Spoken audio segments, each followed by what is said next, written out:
Good evening, everyone. We're back. We're playing DoD Fanfork, because what else am I going to play? Apparently, according to Spudgun now, there aren't any other Victoria 2 mods out there. There's only one. So here I am. Ni hao malak... Ni hao alak... Ni hao alamek... Ni hao alaikum to everyone. And welcome to this unique country, is all I'm going to say. It's not all I'm going to say. I'm going to give a proper intro, but it's unique. It's different. It's a crossover between cultures and religions that you could never have predicted.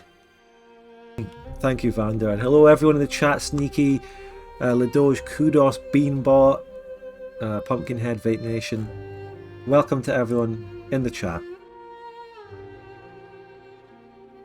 In the regular versions of DoD that you're all used to, on the island that we know as Australia, there sits a nation called Zhourao, because one of the original pillars of DoD going way back was that China was actually outward looking in this timeline. They colonised what we now call Australia, and they colonised the west coast of what we now call America and the USA. So you had Qingchu as well on the west coast of America, as we know from many of my series, and Zhourao, which is less important and less known. You'll know Qingchu quite well from the American Bloodbath, if you watched that. I mean, if you're here and you haven't watched that, what are you doing? But then we had the Bavaria series, which is actively what's going on the channel. Now, in the Bavaria series, that's a multiplayer edit. The creation of Xin Fang, which is a merger of Zhourao and Qingchu. In DoD Fanfork, the single-player oriented mod, it's deeper. They've, instead of consolidating nations, and I think I mentioned this in one of the Bavaria episodes in the analysis section, instead of consolidating countries in order to reduce to improve performance and multiplayer stability, they've made more nations in true single-player LARP fashion. Will you make a video on this? Probably not. I'm too busy making Bavaria series, that's what I edit. This is just a stream. I made one video out of my Aragon thing, as we had that funny topic about DoD football, but that was a one-off, really. I just thought that was something different and unique, and to get a bit more exposure to my single-player runs on the main channel. But it was a one-off. I mean, who knows, if I had more editors or something, you could see more single player stuff like that, but music was, yeah, I turned it down. No worries. So, yeah, this has been split into 3 different nations here on the island. Hopefully we'll learn more about the lore as we go through these countries, but is the island even called Zhourao? What does the world call this island in this timeline? I don't know. As you can see from the promotional image for this campaign that I put on the community post, Discord and Twitter, the culture is called Zhourao. That's the name of the culture. The nation here that we're playing as is called the Sultanate of Zhushan. So that's Zhushan. Don't know what the Chinese tones on that are, so we'll never be able to pronounce that properly, but if anyone knows Chinese in the chat, please help me. That's one thing, you know. I can generally understand how to pronounce these Chinese things, you know. I know that the letter Q means ch or a ch sort of sound. But when you put the Chinese language into the Latin alphabet, you mostly don't get the tones written on them. I've actually seen the tones written in the Latin alphabet by using diacritics, like an up accent, like you'd see on like the French E, for example, to mean an upward tone, but at least give you some guidance. But most of the time, Chinese isn't written like that in the Latin alphabet. Pinyin, or is it something like that it's called? So, I'll do my best. I take pride in pronouncing countries and things properly. If you listen to any other streamer, any gamer, anything, any videos, you'll always hear people trying to pronounce different countries and getting it wrong, and people always say things like, "Oh, I'm sorry if I butchered that pronunciation," which is fine. But I like to think Well, I put in effort. I like to actually research and figure out how to pronounce things. And I have some knowledge of various languages. It's something I'm interested in. But Chinese is my weakness. All Asian languages are my weakness in that. You know, I'm a very Eurocentric person. Take my money, Potato Man. Thanks. Here is the donation link, so you can do that. Yeah. So, you know, all the inevitable shills, you know, if you're just watching these streams and you found me via streaming, then check out my main YouTube channel. Check out my Patreon. If you want to support me with a quick, nice donation on stream, you can use... Can you try to say a phrase in French? Mais oui, je parle beaucoup de français. But, interesting, Brady. So, donate using the Stream Elements link. Is the next song on the playlist going to play? Yes, it is. And that's a good way to support the channel. You get your little text-to-speech message. Of course, subscribe. Drop some gifts if you should like. But if you don't have the money to do these things, or you don't want to, that's completely okay. I know I always ask. You'll always have me asking, because it's just... I've got to. Oh, you've just put the most difficult. C'est fini, il parle français, plus rien de... De peu arrêter. I say I speak a bit of French and then you drop the most complex French sentences I've ever seen. Oh, I get what you mean, Jean. Wait, yeah, I get what you mean. Basically, he just said, you didn't do too badly. Yeah. Anyway, is this multiplayer or nah? No, I'm sorry, it's not multiplayer. For all those maybe joining on the community post, you don't often watch a stream these days. I've moved away from streaming Vic to multiplayer for various reasons, like it's really stressful to manage. And I've moved into single player just for China number one all relaxing world content. belong to China RAAHHHHH. Love your stream, Spud. Thank you, Night Stalker, aka Midnight. Our resident Zhourao Ian.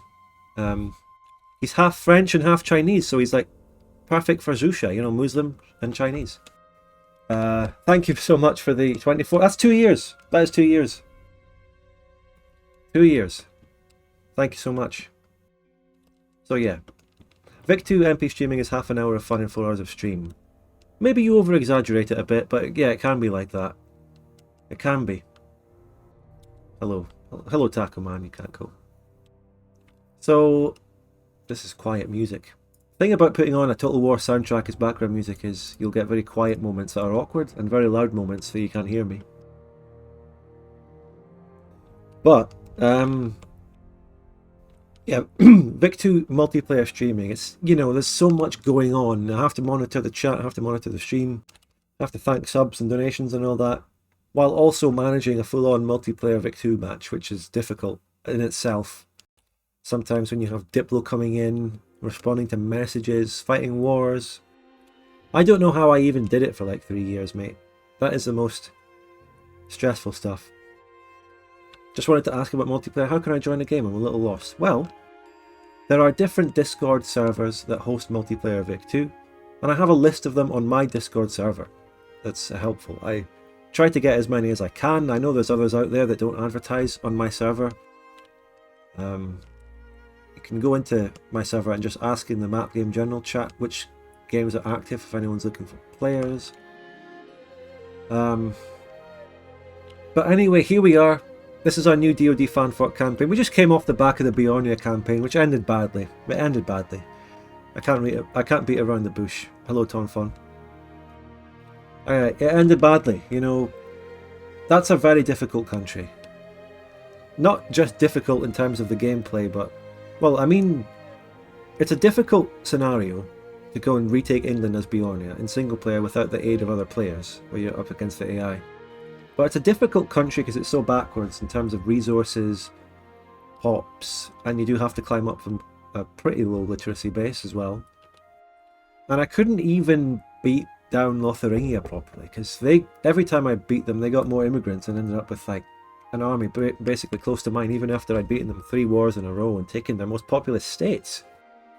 So there was that. And ultimately, in like session 6 or whatever, the one that happened last, the one that on the archives I named It's Be Over, I just couldn't take it. I was ending up in another stupid Lotharingia or Amazoni war, some tedious stuff is happening in the war, as it often does in single player. And I just couldn't take it. That was it. At one moment, and there was also the African colonization debacle. Damn. I find that countries who are exiled and need to return home are some of the funnest. Yeah, you also have Napoleon's Legacy offering a few good campaigns in that as well. I hope this goes better for longer. I do believe that there's going to be a good event chain here for a start, right? We've got that at least. Bjornia had quite a limited event chain. It did some stuff. You had your wars with the Inca, but then it fell off by about session, probably even my second session of it. It was already done. And then there were late game events when you faced the dual monarchy properly and started retaking England, but if you can't get to that place in the first place, you'll never get that event chain. There's also an alternate path as Bjornia to stay in South America and build that up more, but, well, if there's no resources in the damn continent, it's no use. I also happen to know that the Inca Empire is a fantastic playthrough, which is also way more fleshed out than Bjornia, and even one of the comments on the VOD actually pointed out Tawantinsuyu does get events to spawn coal and iron later. It gets it, but Bjornia doesn't. That's discrimination against the English, that is. Oi. So the Incas, definitely another playthrough down the line. 100% will play them sometime. And they're clearly more viable than Bjornia, conquering everything down in South America. But for now, Sultanate of Zhusha. Zhusha, but difficult to pronounce with that Zhusha, you know, that front of the mouth stuff there. The Incas are just naturally more industrious than the placid, larping Anglos to their south. You'd think it would be the other way around. Just purely historically and in terms of, you know, the real history. Vanilla Tripoli campaign when? Wow. You know, the Anglos are known for being a little bit industrious, maybe, you know, starting the Industrial Revolution. Whereas the Native Americans there, which were ruled by the Inca sort of dynasty, developed a very comfy way of life, and they didn't really demand more or need anything more. They had beautiful big cities, they had gold, they had they sort of walked over the mountains on these pathways and stuff. They had alpacas and things to put stuff on, like as sort of donkeys. You know, they had a comfy way of life, and then the Spanish came along. Any true Brexit geezers in the chat? Yeah, well, you're right. You're right, Night Stalker, to be more specific. Yeah, they were cattle herders. They made that Argentinian beef. But yeah, also, we're having a change. We're not having the football tag on today. We can still bring up football if you want. I'm not putting an all-out ban on football talk, but it's not a tag on the stream anymore. And I've put the Sisyphus alert back on for the subs. So here we are in Zhourao, and I happened to, as I was playing Beyond It and getting Doomer, I noticed that Zhourao does have resources. There is at least one coal here, more will spawn. There's iron in the uncolonized bits. There's copper. There is lead. Is there sulfur? Well, there's sulfur, but it's up here. It's still very close to us. The sulfur is clearly very accessible anyway, in the place that's known for having sulfur in multiplayer. So maybe we can do a bit of colonization up there. So, oh, we're uncived. Now that's an interesting start. I actually didn't realise this was an unciv country. I didn't consider it or think about it. 65% civ progress. 15% literacy. Oh dear. We're in for a tough playthrough actually. Modifiers. Nothing so far.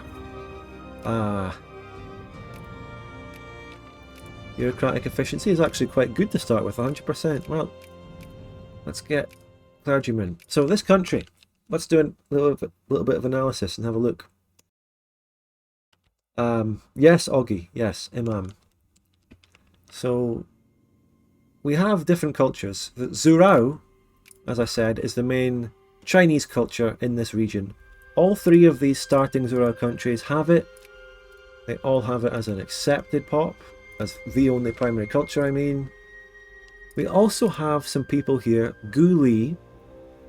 So Guli, I'm assuming that is some form of Aboriginal people. It could be the Chinese word. Does anyone have some background info on the Gulis? We've got a Zenmo doodle here to post in a second though. Right, I'll just briefly get that for you.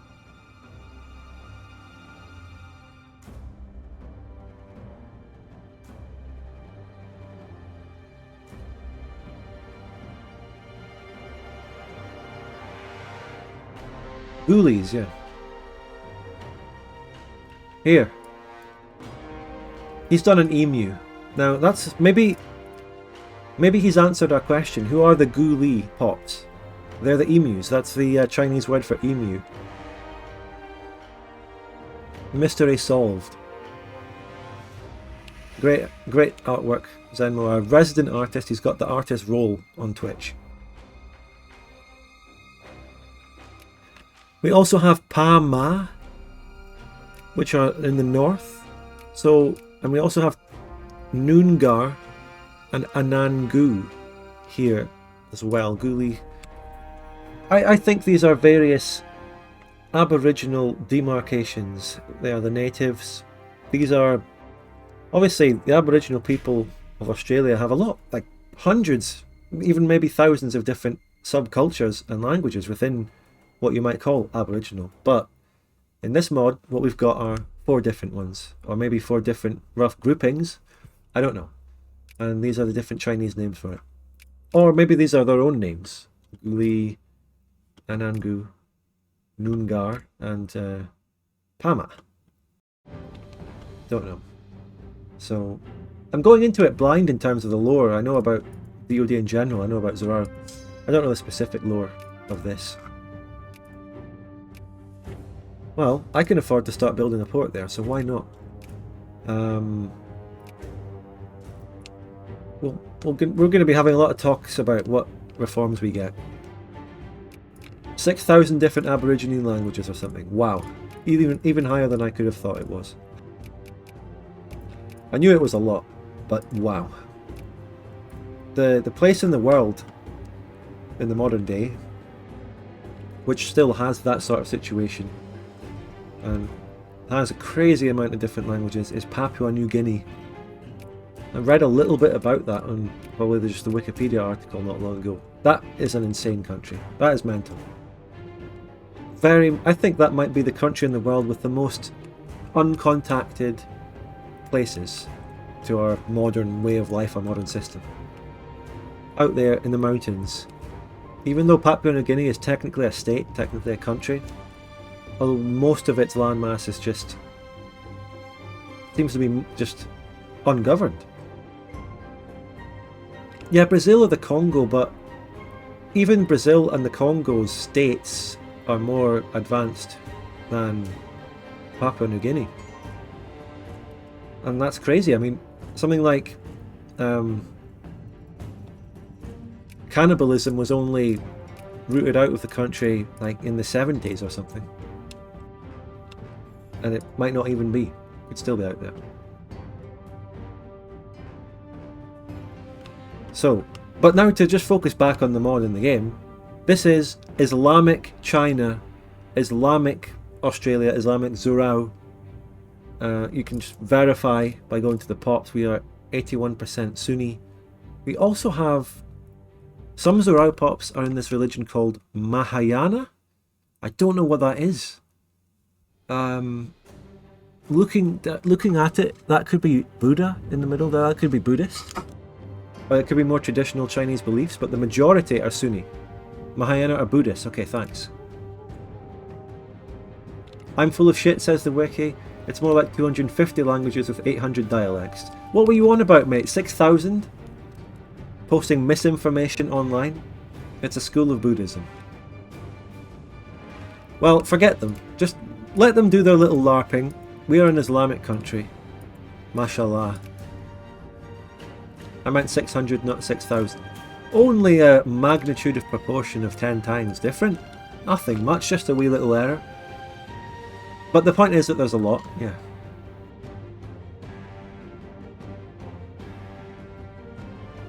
Now, if you'll allow me to get my cup of tea here. I'm not going off to make a cup of tea, I'm just getting the tea bag.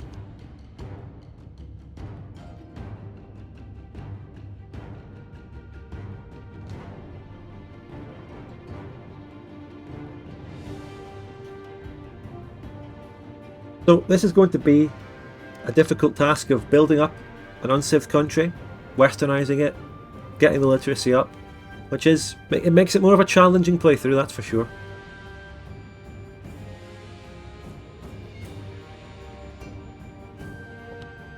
Some good stuff. We start with a navy though, which is unique. Hello Isoproppy. So I've balanced the budget, I've started making units, and we will now just wait for event chains. And we can look at the decisions we have. Return home. So the decision to form China is here. We can do that. You think any Euros will come to mess you up? It's a possibility. The dual monarchy owns a couple of bits of Northern Australia, Burgundy owns a port here, and Scandinavia owns what we would call Tasmania. So, yeah, there's problems, and that's the European problems. We also have two other Zhourao nations that we will have to take down and take over.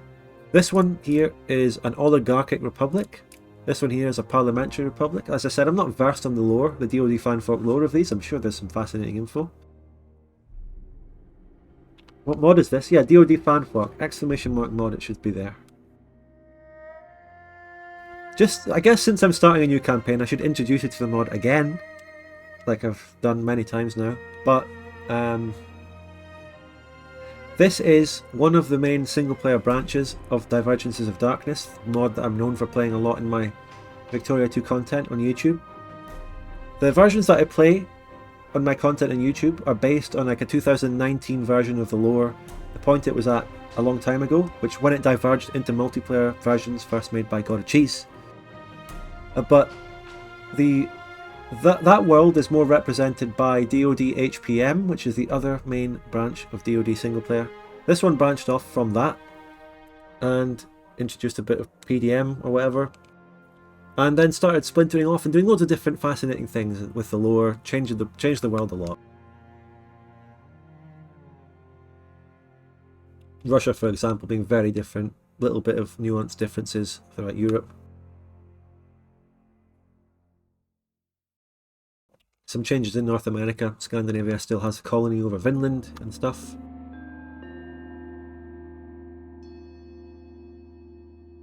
And so I'm playing that. This mod is oriented to single player. Now, I think it's good to unpause now. I think we're ready. Are we ready, chat? Let's get some hype for the playthrough. You know, wish me luck. Let's hope this doesn't end as badly as my last one. And of course, last time on the intro, subscribe and support the channel through donations. It's greatly appreciated. So here we go. We're about to start. DoD fanfork, Zhushan Sultanate playthrough, Islamic, Chinese, Australia.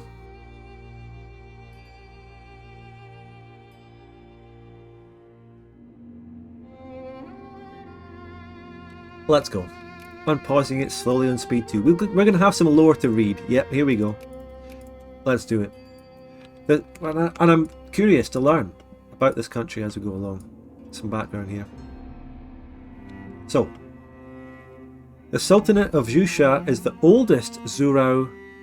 It's technically supposed to be pronounced Zhourao, probably, isn't it? There are Malay pops in your country. Anyway, it's the oldest Zhourao area of settlement, ruled like the southern settlements by a Christian oligarchy descended from Qingzhui settlers. A rebellion saw the map. Okay, Christian oligarchy. So is that these ones? Oh, this one's Christian. This one's Christian, mate. Wait, are we sphered? We're in the dual monarchy sphere. That's really good for us. That's actually crazily good news. That helps a lot. This is crazy, right? So we actually have access to the #1 industry in the world from day one. What the hell? But the one in the south here is not sphered by anyone. This one is sphered by Spain. Okay. Yeah, and this one's Christian. So we've got an Islamic one in the north, the Christian one, and the Yeeg of Gyarluo, and I don't know what they are. It's pronounced more like Zhourao. Zhourao gan.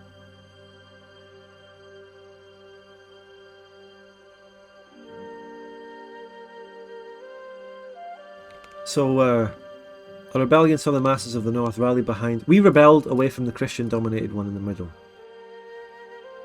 Zhourao gan, pull that up. So the north rallied behind the banner of Ma Zicheng, a prominent Hui leader in Butingshan. Is that our capital?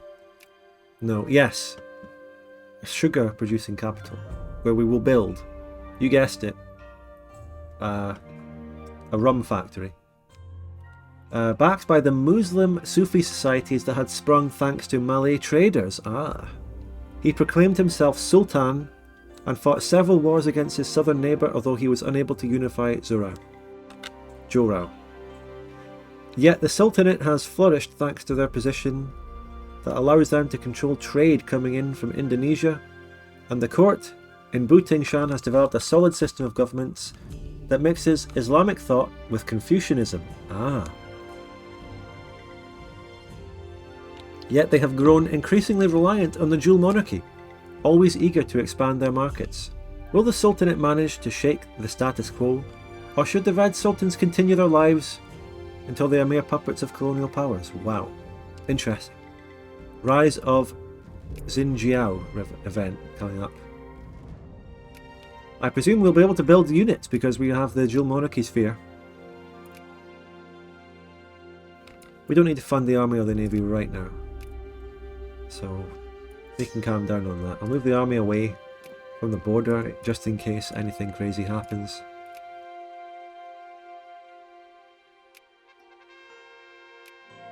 Bad pop growth, whatever, I'll take it.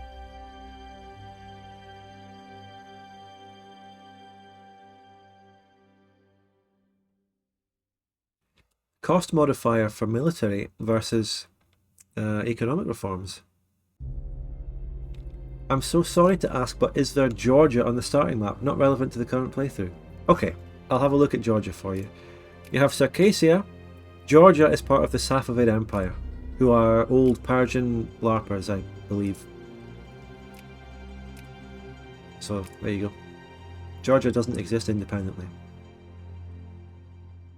Thanks for uploading the latest upload of Bavaria being on December. If you had posted it in November, people would have lost after seeing that encirclements. I don't know exactly what you mean, but thank you. I don't know what you mean, my 27th month subscriber with a new name who I've never heard of before. Wow. Oh. Now I get what you mean. Actually, you just got outdone on your 27 months by Strapoli. Okay, we get it, guys. We get it, guys. Thank you very much, Strapoli, for the 33 months. 33. That could even be the entire time I've streamed on Twitch. I don't know exactly how long it is. Thank you.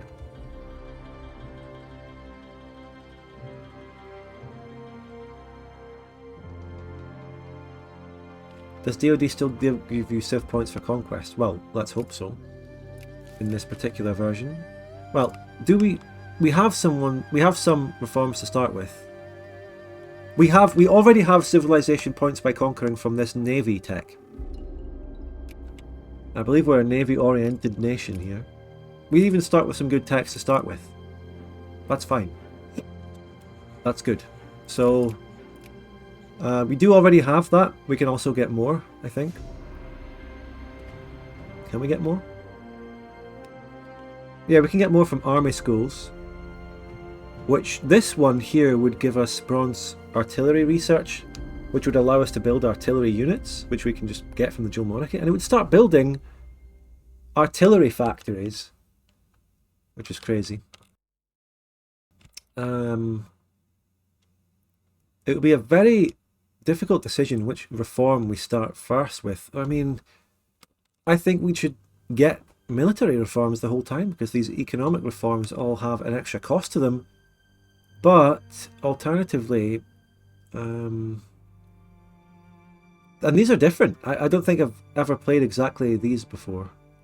Industrial progress would get 2 industrial techs and start building a whole industry, which is crazy. And modern education system, we would really need that. That is massive, if we can get that. It's really good that we start with Malthusian thought. That is crazy for a, you know, a supposedly backward or unsafe country. So yeah, I should unpause. But yeah, these reforms. Do we have one that would give us medicine? Some mods have one. We can get one that gives us romanticism. Useless. That's one that we will not get. Fanfuck lets you go to the 2nd tier. Yeah, this is crazy. I don't believe we have a medicine one though. Modern agriculture with steam workshop. Modern. No, there it is. There it is. There it is. Explain the Reno drama now. What? You're pinging expert marksman. There's Reno drama. There was a Reno game that took place on Saturday that I didn't play, and there was, you know, good stuff happened there. Good drama. If that's what you're talking about. But this cost 14,000 research points, whereas like, so this one costs 14,000 research points. It would give me 15 civ progress, whereas like an army one here costs how many research points? It doesn't say.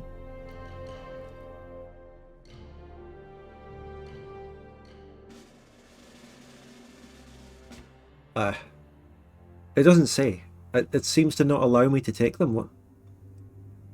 In this category of reforms, are they gradual change? Guys, what does that mean?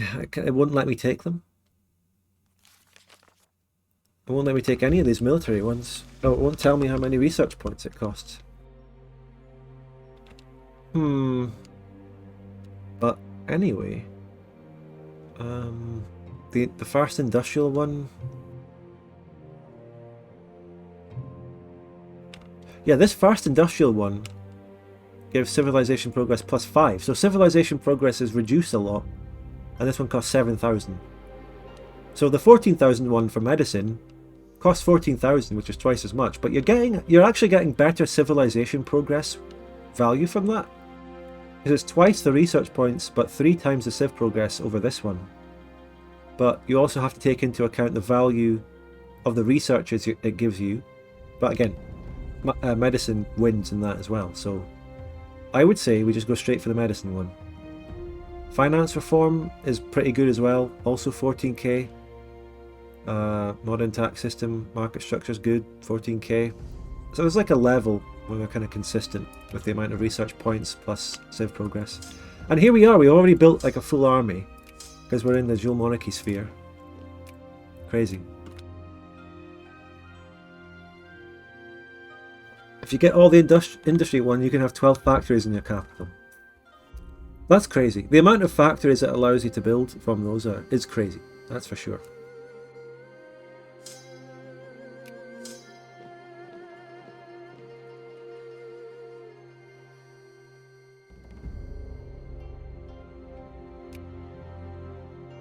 Should I think about going for a colony already? And we really should just go for research points, you know? I should definitely build ports, because money is fine. Being in the dual monarchy sphere is just absolutely game changing. You cannot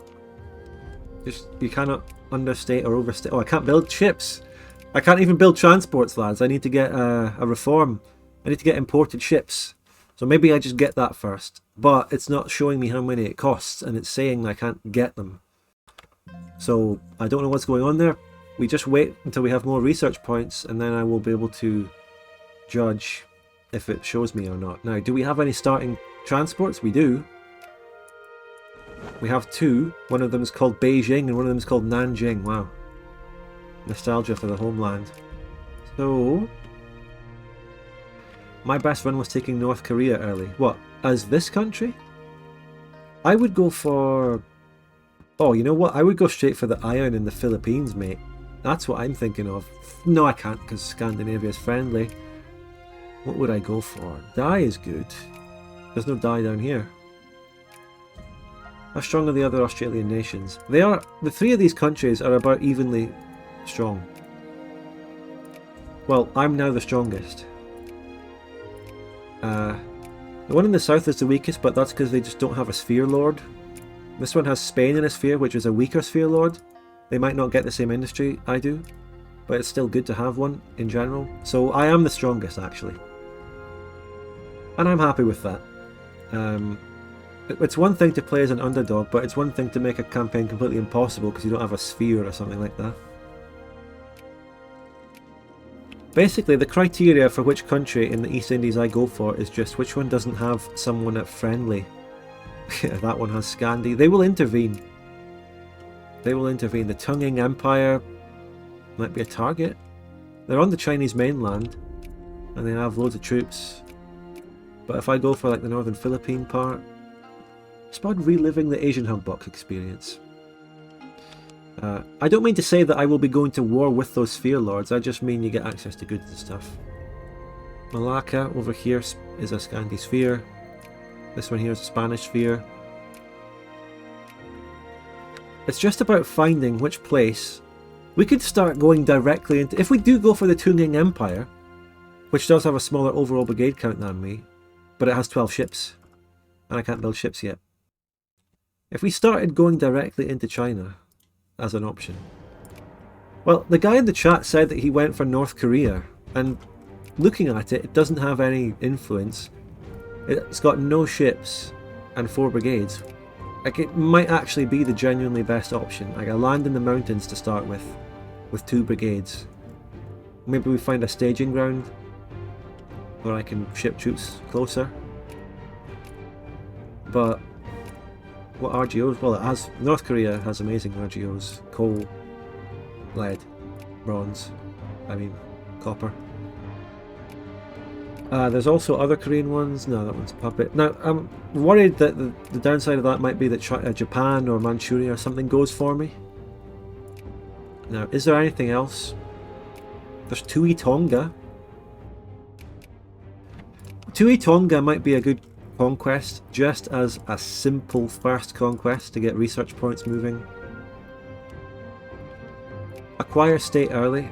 Now that's going to be complicated. Where's Tui Tonga's capital? This one. Tonga. So we can take Fiji. We can take the region of Fiji.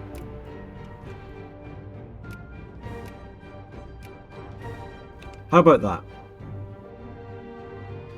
Yeah, Hornet, yeah. That's the EU4 experience. So here's what we'll do.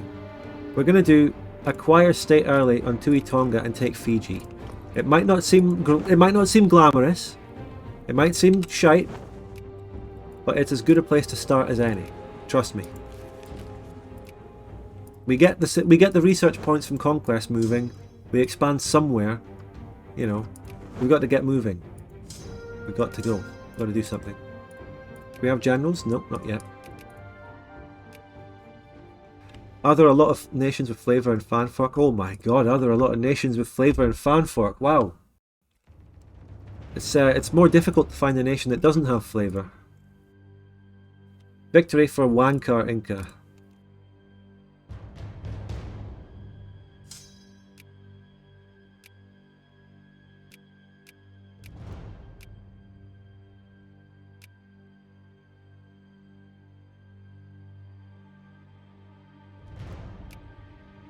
But yeah, the East Indies are completely influenced by Europeans all over the place.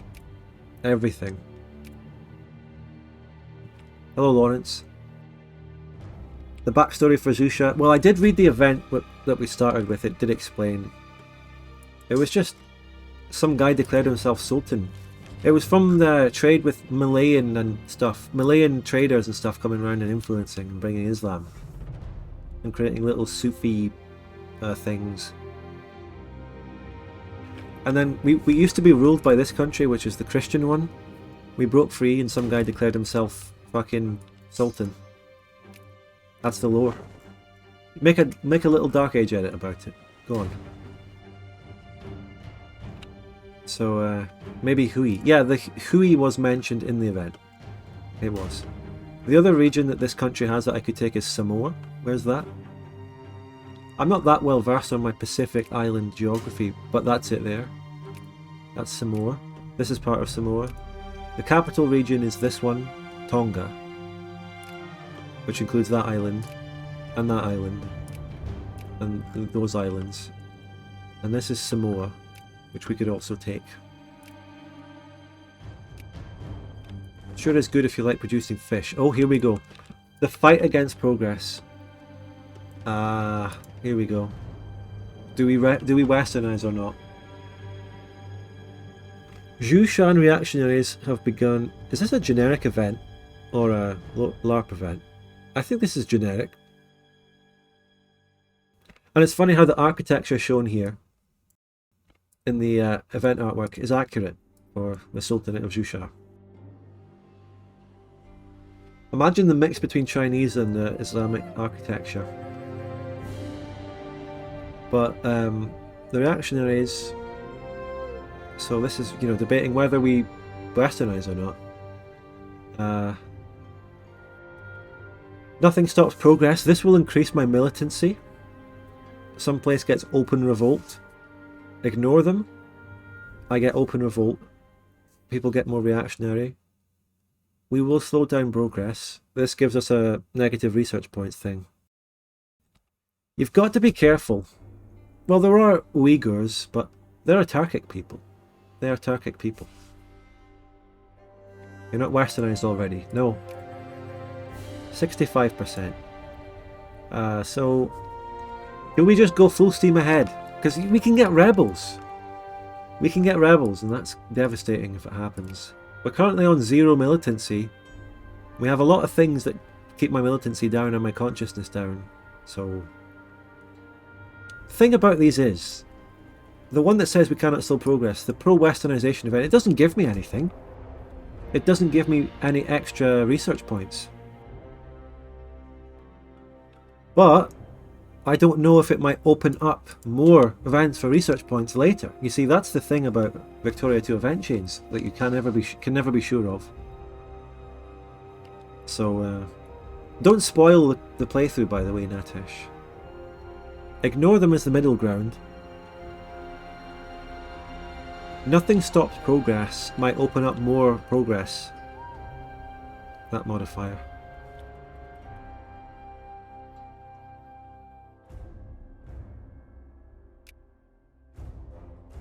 I'm going to go for it. Nothing stops progress. Look, my militancy isn't even going up with that.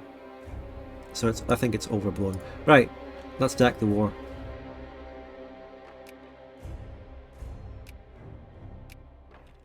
Decking on Tui Tonga 100, fire Fiji. My transports are hurting a little bit. I maybe should have landed directly on their capital, but it's fine.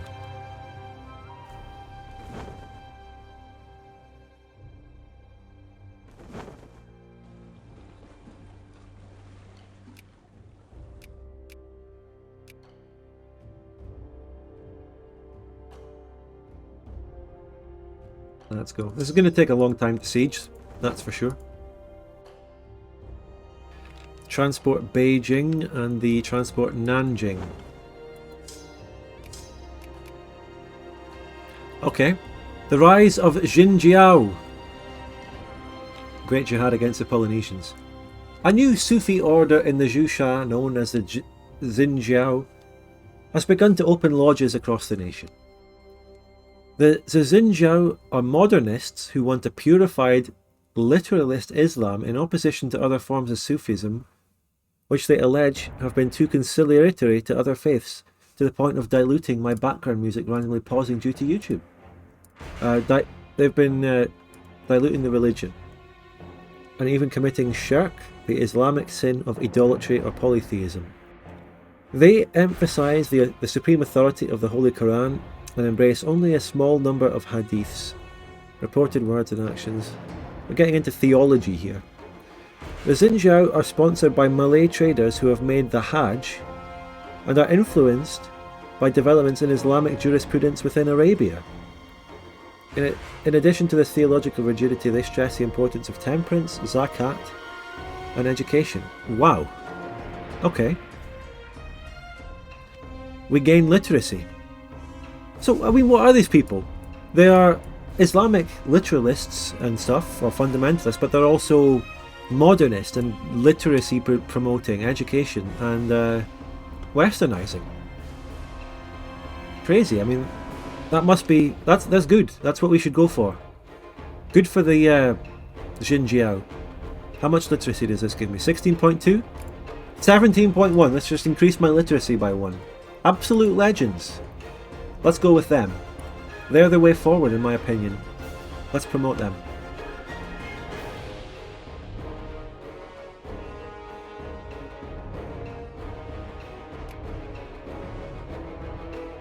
Wow, I just had a battle and I almost lost. They just recruited a unit under me.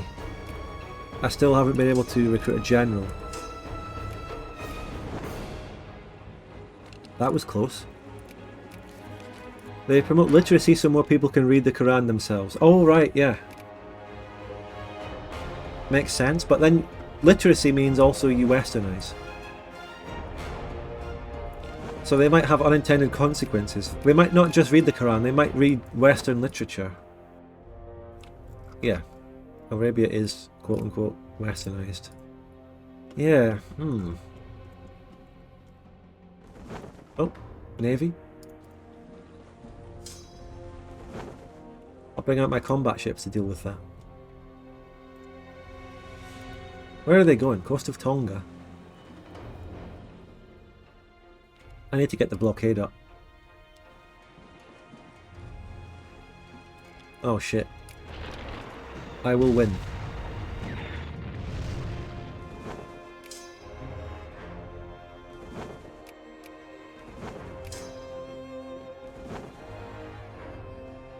Things are going well so far. It's great how it's going really well for the first 50 minutes. It's that's very consistent with these streams in general and these playthroughs. Goes well in session 1, goes well in the first 50 minutes, but the real test always comes later. These are the golden days. These are the, you know, the easy part.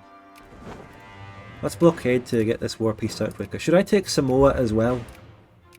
I think it's a waste of infamy to not justify, but are we playing with infamy or not? That's the endless question. I don't think I'll bother to take it. I think piecing out the war sooner is good.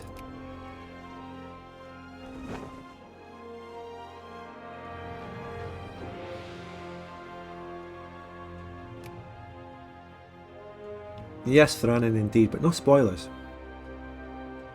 Didn't you have the Incan Death War session 1 last time? Yeah, well that was ultimately not that difficult. It was a very straightforward war and we won. The real test was in developing the country and getting resources and colonising Africa. That was where things got a little bit more difficult. They will not accept.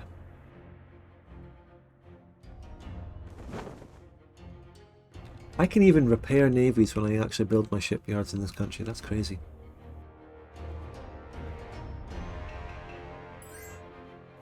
Alright, there we go. Simple conquest. Extend slavery or not? I'm not going to. Wait. This country, where we allow slavery, but we don't have any slave states, basically. So I don't see any reason to extend it. Let's not, because that would just give people consciousness for no reason. Right, our first conquest is done. How many research points did we get? We got like 2,000 or something. Not bad. Where to next? I think we just wait until we really get our ports up and running and can build more ships.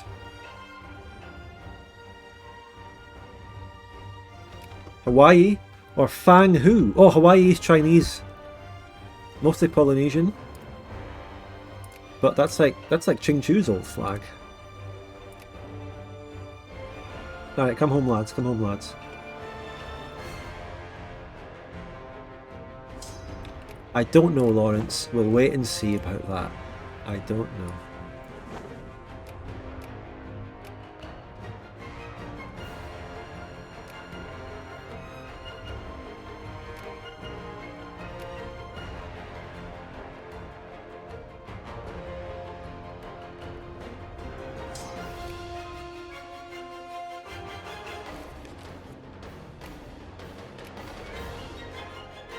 I will be getting my literacy, I mean my clergyman percentage up to 4%, by the way. Just up it in the most populous state first. Most efficiency because you're doing the most pops. The problem with taking unaccepted land and conquering is that that will increase my militancy and shit. There's always a downside. Just keep it in mind. How many viewers are we getting? I don't want to check the viewer count. I want to move away from doing that and complaining, and I need to stop that. But yeah, we have 100, which is nice. But that's always the thing, right? You know, it's good for the first session. We'll be going down to 40 or something for session 2 though. So let's just not talk about the viewer count. Will you ever go back to your old series and voice over part of the vid that is only text? No. I think that's me doing proper voiceovers forever. I don't see myself ever going back to just doing text. I mean, the reasons I ever did text were because I guess where I was editing from, it was awkward for me to talk and do these and record them and stuff like that. And I used to be way more nervous to do it. You might be able to tell from some of my earlier ones, like the Scandi series. It's much more quiet. But, voiceover, I mean, it's the professional way to do it, you know? It'll always encourage more viewers. The text is limiting. Emulating someone I see, he doesn't do voiceover, he doesn't do anything. He just edits a bunch of fucking random clips together. Why don't you do dual stream to Twitch and YouTube at the same time? Because that is it sounds good in theory, right? It sounds like a great idea. Maybe I'd get more viewers on both platforms. But downside is that that is probably extremely complicated to set up, and I'll have 2 different chats. So, and streaming to 2 different things at the same time, I wouldn't even know how to set that up in terms of my OBS. It would be a drain on my internet. See, there's always downsides to it, and there's problems and there's complications. Also, the system I operate now, where I do gaming streams on Twitch and chatting streams on YouTube, I like that system. I'm very happy with that system.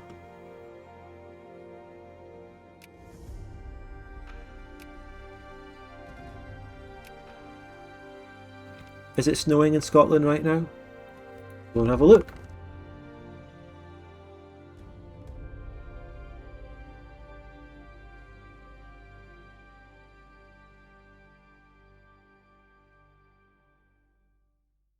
No. Or at least wherever I am in Scotland. What is your price for you to go back and putting in voiceover over your old vid? It makes the series much better to have your insight. Oh.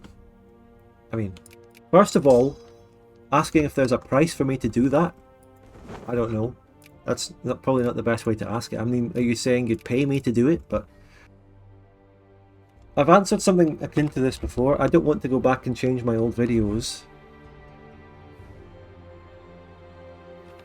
It is £103,000, or maybe I would do it for that. But I don't want to go back and change my old videos, really. Even if there's problems with them, even if there are mistakes. They are what they are. They represent what I made at the time. They have their place. And that is how they are. That is it. I don't have anything to add or take away from them. They're just perfect as they are. The real way to think about it is, you know, what am I going to do in the future? What am I going to do in future videos? And that sort of thing. That's my focus. What am I going to do in the next series after Bavaria? Probably the same format, because I'm on to the, you know, I've reached the sort of the peak format where I'm really happy with what I do, the way I'm doing it on the Bavaria series. Anyway, developments in the Xinjiang Tang. Xinjiang Tang. The Xinjiang Tang, meaning the Gold Star Hall, after the magnificent hall commissioned by the first Sultan Ma Zicheng / Muhammad. Okay. To be built next to the Gong Bei of the Sufi master Hu Qi Jinping, is the most prominent Sufi order of the Sultanate. Titus says, Spud Gun just docks himself. The only region that doesn't snow is... Portree. Wow. Gong Bay. I've got to remember all these names and shit. I already can barely tell the difference between the Xinjiang Tang and the other one, the Jing Zhourao, whatever the fuck. The Westernite, the literal literacy people. Yeah, what mod is this? DoD fanfork. It is supposed to be PNS. Oh. Isle of Skye. Right. Anyway, so this one's a different cult or faction or something. So this school of thought has worked to reconcile Islam and Confucianism. Okay, so on the one hand, those other guys were about sticking very true to Islam. The Xinjiang Tang are all about syncretizing Islam and Confucianism. So notably with the Han Kitab, a collection of Islamic texts combining Han for Chinese with Kitab, the Arab word for book. Or maybe translating the Quran into Chinese or something. Their academy has thus developed into both a madrasa and a Chinese academy with courses on the Quran alongside Chinese classics. The Xinjiang Tang thus acts both as a Sufi order, one of the highest education centres in the country, and also a provider of most of the highest officials in the state. Okay. Oh boy, I hope I don't have to get to a point in the event chain where I choose which faction I favour over the two factions that I have just been introduced to. I wonder what will happen. So we gain more literacy. Let's watch literacy go up to 19. 18.8, not bad. So are we in the area north of Brisbane? Brisbane? What are you on about? We're in Butingshan. What's a Brisbane?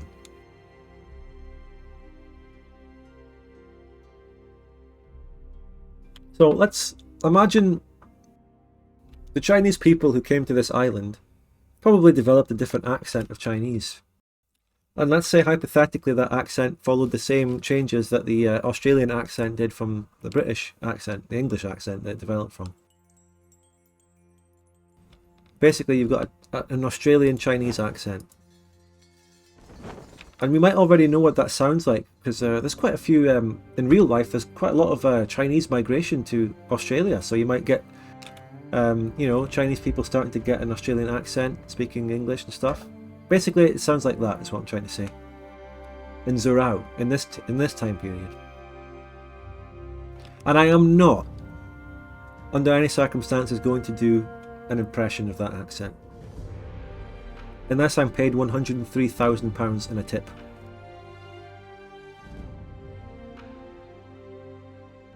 There's Jamaican Chinese. In the dual monarchy sphere? Well, yeah.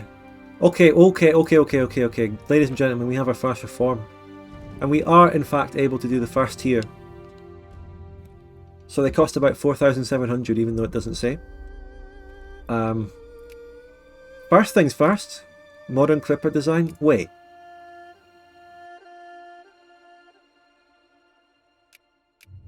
How come we already have that tech? Guys, we already have that tech.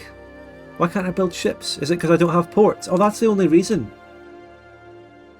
Okay, request a grant. I'm requesting a tip. Here you go.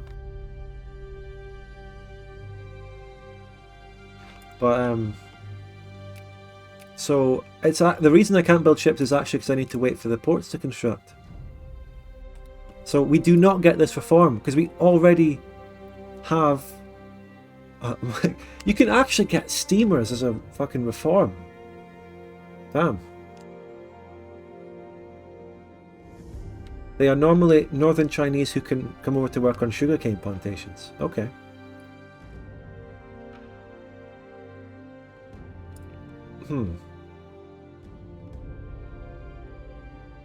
But, so we do not get imported ships because we already have the tech it gives you. Start with it. Right. We can also get the naval command principle. That would be pretty useless. Naval command principle. No, useless tech. Scientific naval design is naval design bureaus. Again, useless. Maybe research it later manually. This one gives us artillery Foreign army training does military staff system. That would also be a good one. This one allows us to build dragoons and shit. Foreign army training, yeah, that's that one. Army command principle. That would be good. Horses. That's just a really good buff to the army.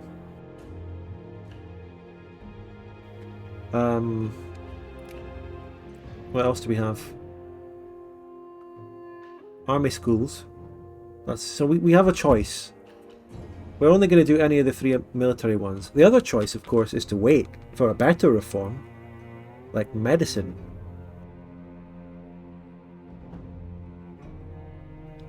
But we could make that our next reform. Also, we have to keep this in mind.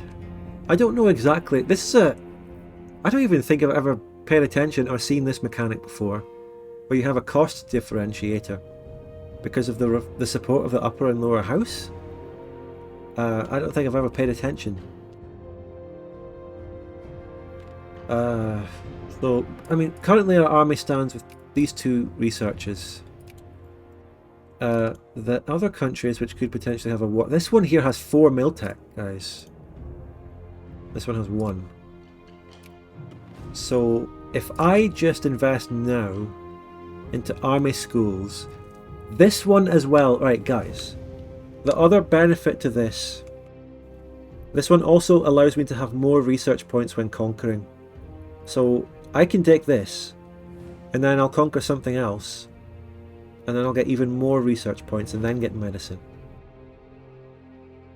Plus, this ensures me a defense and a better way of fighting against this potential threat to my south by being able to build artillery, which I can actually build when I start constructing it because of being in the dual monarchy sphere. It's just a win-win situation getting that reform, and I'm going to get it. That's it, simple as. We're getting artillery. And I am going to delete some of my units to make way for artillery. How about three there? Maybe 1 there, and build artillery. I'm making sure I don't delete units that are not fully supplied.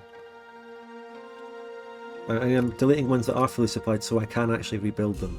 But I was not able to rebuild the same amount of units as I deleted there, so I did not succeed.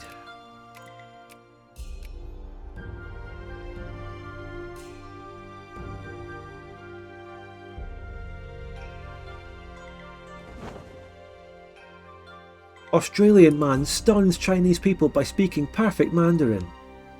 There'll be a lot of videos like that in this timeline. The political parties. Yes, these are rather generic parties. We don't have any parties that would allow me to build industry, but that changes maybe when we westernize anyway, so I deleted a yellow unit. Mate, you can't say that.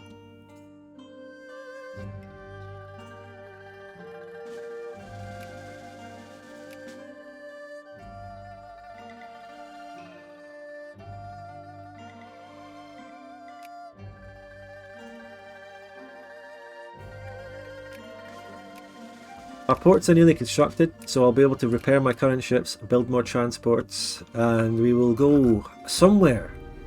I don't know where. I could even build an even bigger navy. Maybe build a navy that can take down the Tunging Empire, although they've got 27 brigades. We can just beat them by island hopping and stuff. What's this? Ryukyu? Puppet of Japan. Hello, Motion Sense. Good to see you, mate. We've got... Do we just go for Goryeo? Do we just go for Korea?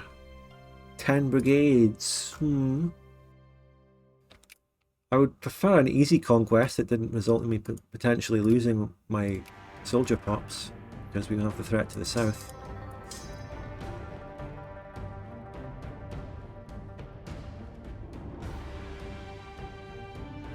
But yeah, everything is really sphered up by the Europeans. I wouldn't be allowed to deck on a country that's in the dual monarchy sphere, but I could deck on one that the DM is friendly with. I don't know if they would intervene against me. I don't think they would. I don't know. I think I could safely go for Aceh or something. I can go for Pyongyang here. This is a pretty safe conquest. 0 brigades.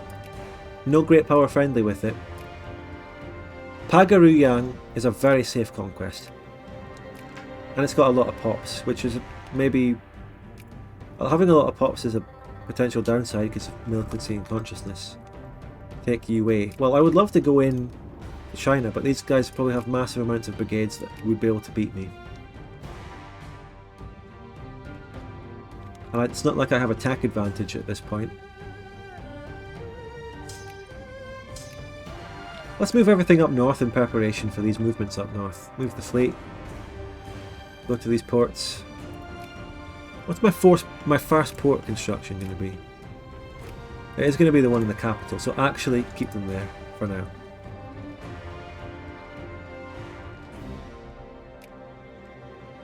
There's a war.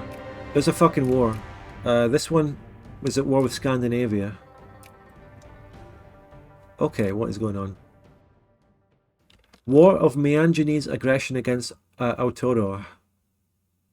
So, the Republic of Mianjin, the Christian one to the south, has invaded Aotearoa, which was in the Scandinavian sphere, and Scandinavia intervened against them. Wow. They're blundering. They did not look at the sphere. They're not paying attention like I am. Yeah, the Hainan strategy? You might be right. How much war score would that be? I don't know. And also the Diplo points. The fucking Diplo points, guys. Wait, no. We don't get any Diplo points. We cannot get Diplo points. What the fuck, guys? Jingoism minus 25%. Uncivilized nation minus 25, and lack of international code. Right. That's shite. That's glitched and bad. Well, obviously, we cannot play the game without them. We can't do anything. We will have to use console commands, or I could change my party, which would really annoy the people. But I can move to the pro-military rather than jingoist. So anyway. Okay.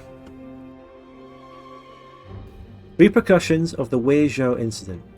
The Red Sultan has been, since the first Sultan Ma Zhicheng, Commander of the Faithful, the most prestigious title in the Islamic world beneath the Caliphate.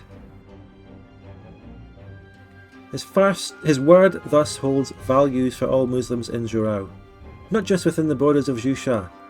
Recently, the Wei Zhao affair, where a Muslim boy was kidnapped by a Christian missionary, has created resentment against Mianjin not seen in decades, with many scholars proclaiming that a fatwa should be so it should sanction jihad.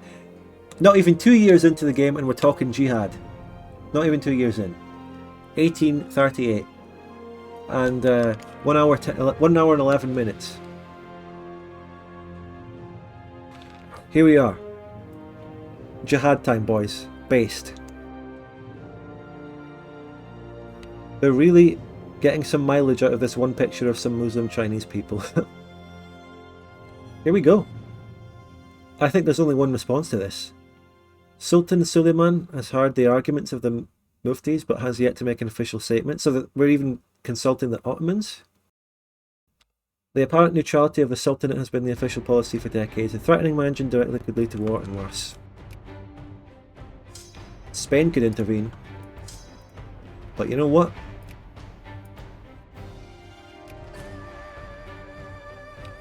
We're getting a fatwa against them.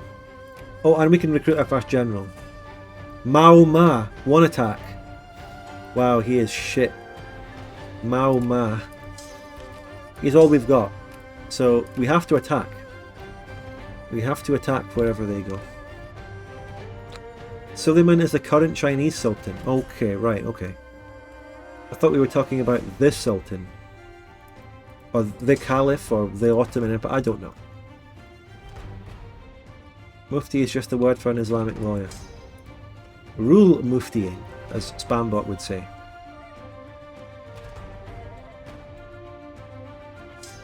Your ma. Right, we built the port. Right, immediately start constructing ships. Get the construction going.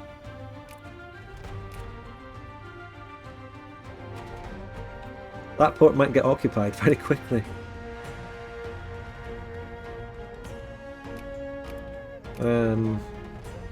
Oh, Clipper convoy shortage even in the DM sphere.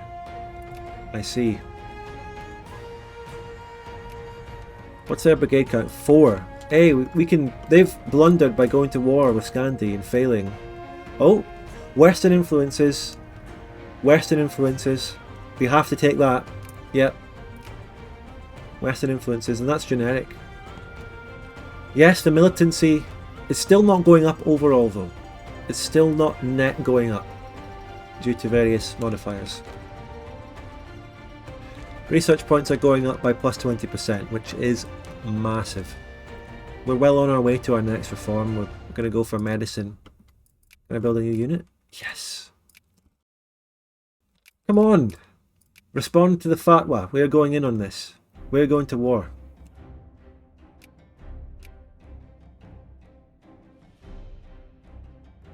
Yeah, that's right, the Pale Kit. We've put the question to the Muftis and the Sultan. We're asking them whether we should issue a fatwa against Wei Zhao. I really think we should, it's in my opinion. East withdraws in Poland.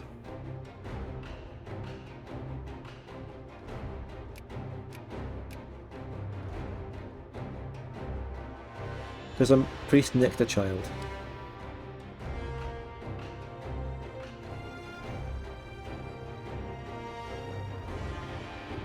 Did you get the war goal already? No. We're waiting for the event to fire. No. Something should fire. They're holding an event. We just have to give it time. Oh fuck, they're rebuilding brigade. How did they get up to 10 brigades in like a week? Bullshit. How do I get rid of political neutrality in DoD? I don't know. There should be a decision.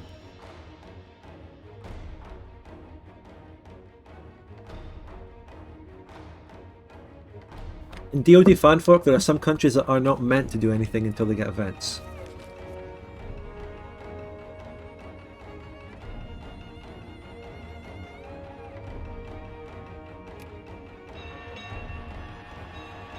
Right, maybe the strategy is, as soon as the war starts, I wipe that brigade. If a war starts. It's not like I have intention to have war or anything. It's fine. Ships are being constructed. Legendary. Build a frigate, a couple more transports. Wait for the other shipyards to build. Ah, perfect.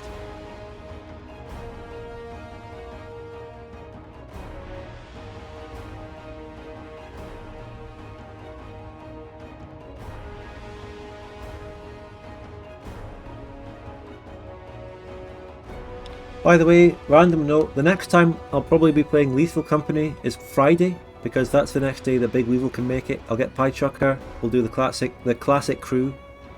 Maybe Dempsey could make it, if not we'll get someone else like Keystone or Bolton again, or maybe Ladoge.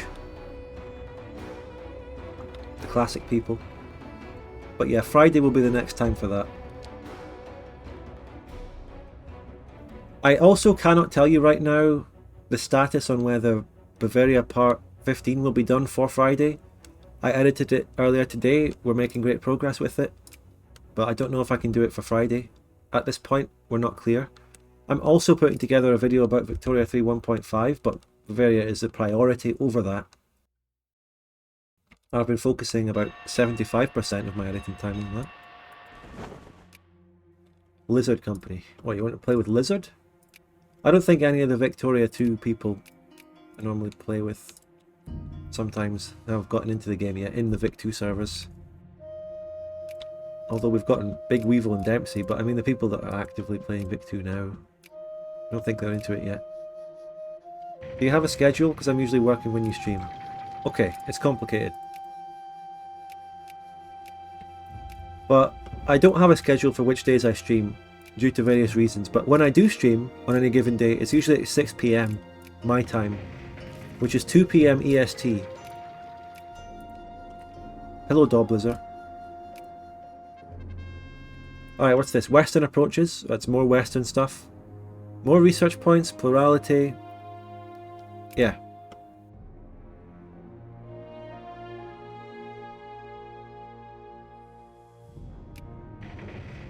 And another port. We're going to be building a fat navy. It's going to be costly.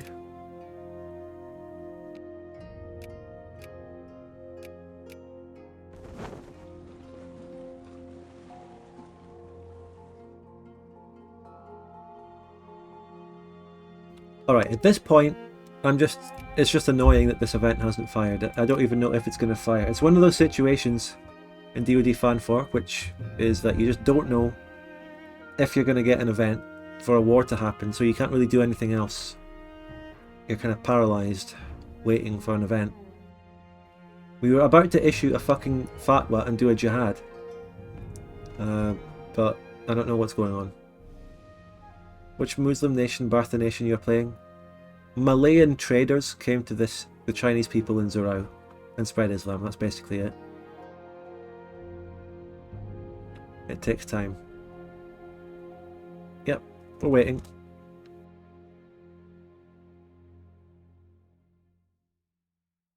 Declaring a war via other means will fuck up events. Yeah, exactly. Of course, I'm not going to declare a war directly on Mianjin. No way. That'll break everything. What I will do though, how do you give yourself Diplo points? I'm getting 0.1 a month, so it'll take me almost a year to get 1 Diplo point. I'm not going to live with that situation. Has the international code already gone? Yeah. International code is already gone, so that's allowing me to get Diplo points. What was it that did that? I don't know, it's a bit early.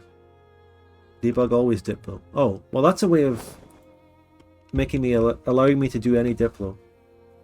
Is there a code that actually gives me just Diplo points so I can play the game normally? Xinjiang FC lost a match against Weizhou FC. Yeah. The football references aren't so big in this campaign. I don't have the football tag on. I'm too traumatized by the Bionia campaign. Did not exactly go the way I wanted it. But I would never rule out coming back and trying to face Bionia again, learning from the first playthrough.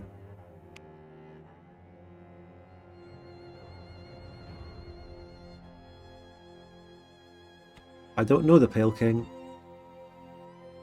When it comes to Chinese names, there's not that many of them, so you're likely to get some coincidental people having the same name.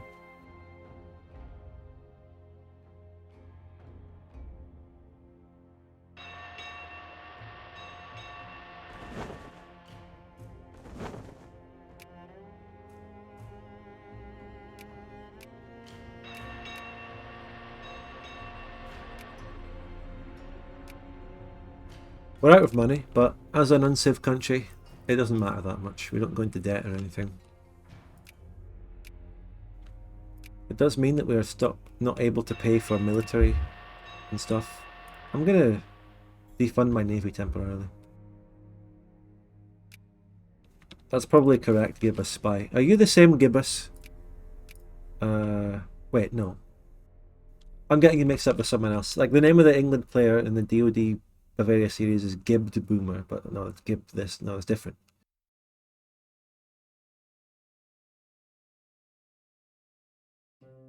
Yeah, can't be you. You get to stop spoiling stuff, Natesh. You've played it. Do I have precious goods to start with already? In the country? No. Yes. Oh, fucking hell. Look what the Christians have right across the border. We need that. I have this one, which is great. But we need more.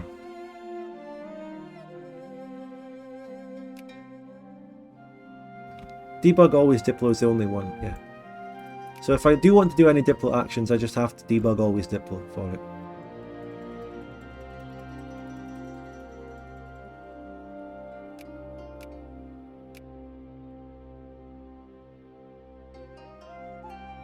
Right, waiting.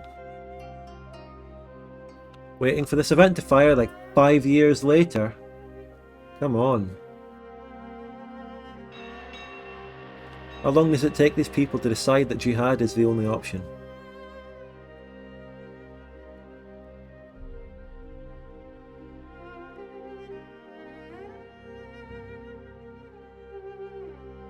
Jihad is the question, yes is the answer.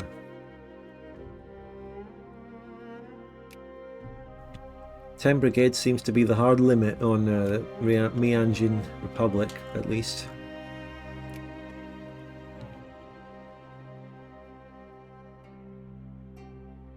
I'm wasting valuable time where I could be just getting research points and invading countries. I actually really hate this. This is costing my playthrough. Yeah, what I wanted to use Diplo for was the GM to increase relations, maybe get an alliance or mill access or something.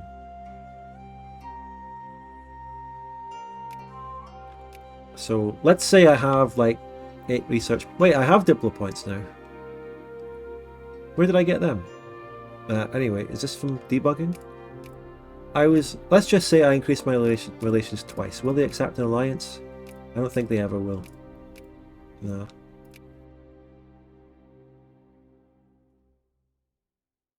It gives you 5 Diplo points when you do debug always Diplo, just as a placeholder, clearly.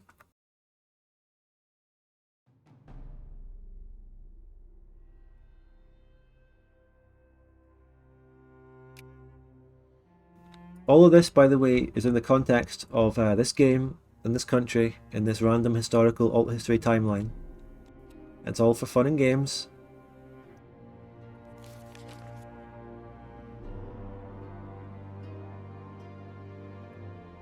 I wonder if we should declare a jihad against the emus. Do you think the Australian Chinese Muslims would have a better chance? Would do better than the Australians in real life?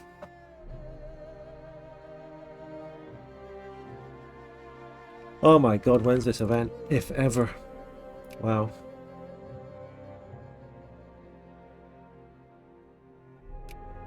I'm gonna just get another reform straight up from research points in the time this is taking.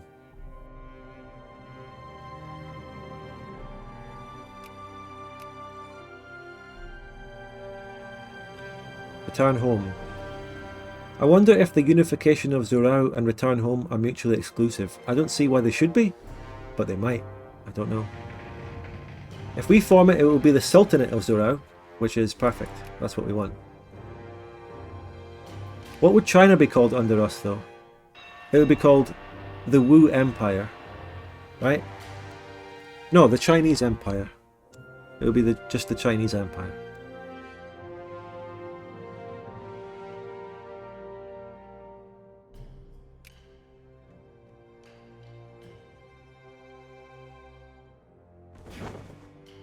I've got 10 transports. I could launch epic invasions, and I'm just sitting here waiting. Celestial Caliphate. I wonder if we would have a unique flag. Don't spoil it. Save scum and launch the invasions. Oh, I'm not invading the country to the south. All I really want to do is actually just invade Paraguay, Yang.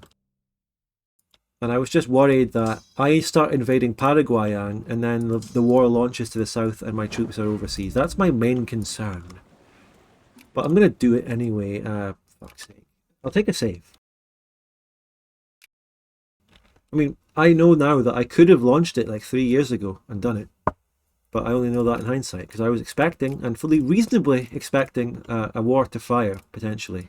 Anyway, let's invade Paraguay, Yang. With debug always Diplo. If this was multiplayer, we'd have genuinely no points. Right, that is going to unfortunately be 22 for a conquest, but we can get rid of infamy. We're not above doing that. You know the story.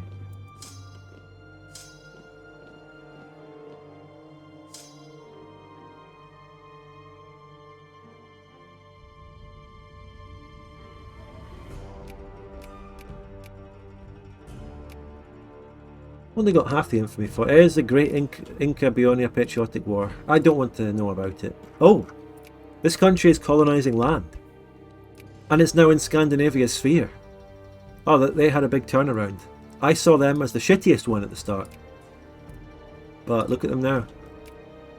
They've conquered land with like 7k pops, mostly made up of aboriginals. Anyway, that is quick justification.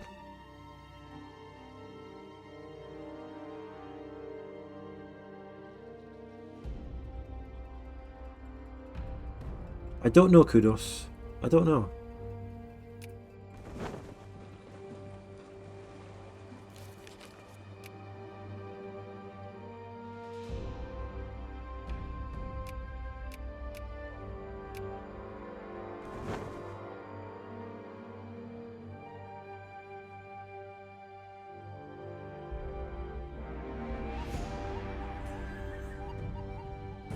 I believe Yaluo is Buddhist. Okay.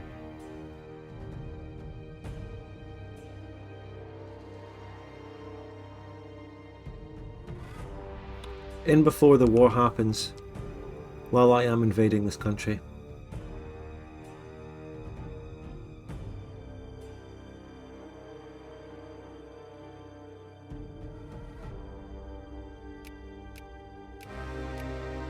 Let's go, boys. Let's do it. Research points. Conquest. I can already get the next reform, but I'm waiting for medicine. Who's that in West Australia? Burgundy has showed up. The country that had this port. Oh, they're fucking. Burgundy's fucking colonising, lads. Oh dear. No spoilers. But this was Burgundy in East Frisia. I mean East India, which also has land here and here, all over East Indies. But now Burgundy is directly colonising it. Whatever. I played the fucking Sultanate once, and the problem I had was this region was so fucking boring. Well, thanks. I'm not gonna let it be boring. I'll make it interesting, don't worry. Let's just play with debug always dip though. I'm not going to overdo it, okay? I'm not going to go overboard. We're not gaining militancy though. Ooh.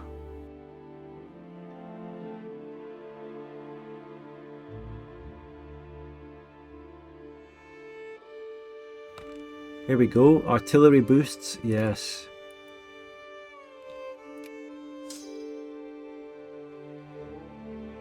I can't attack Johor. It's in the Scandi sphere.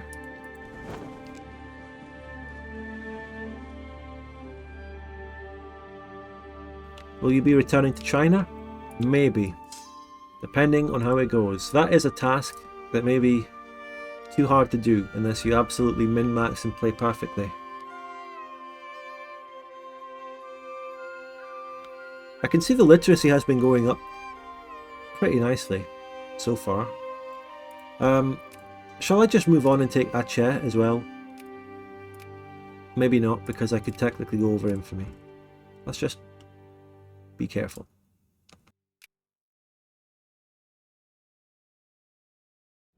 I don't think a war with Minjiang is even happening.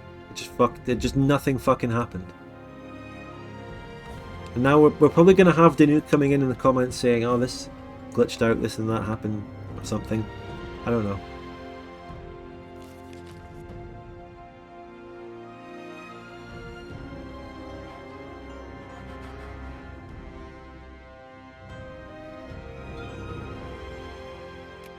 But yeah, we're at 70% mobile Westernization progress.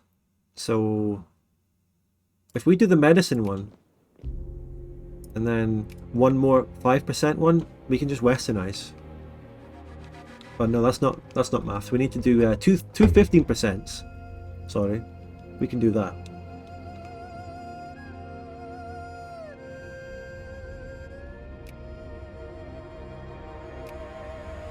Do you know for a fact there's an event that will fire? No! I just assume that when one event happens promising that something will happen next, it's reasonable to assume that another event would fire and potentially a war based on what it said. Right, we got a 1 defense general who has other good stats. Li Chu, that's pretty good. It's not bad. I'll take it.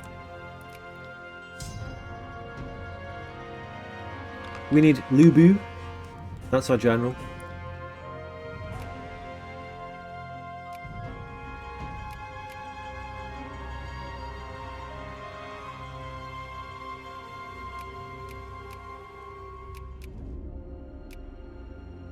The life rating here in Rui Sha is possible to colonize, but you have to be a great power or a secondary power.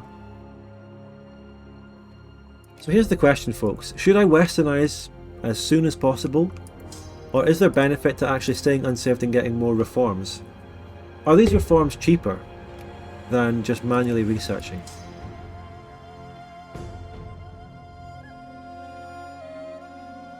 Yuan Chi Na?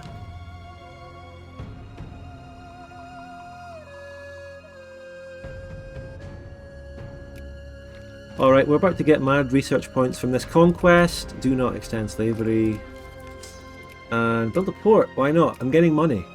Oh shit! We've gained some of the upgraded ones. We've got 7,000. By the way, we still need another 7,000 to get medicine. It is fucking expensive. It is fucking expensive. We've got all these other ones as well that are decent. Experimental railroad, but I don't know. Medicine. Being able to get medicine early is good for pop growth, obviously. Who, if anyone, should we conquer next?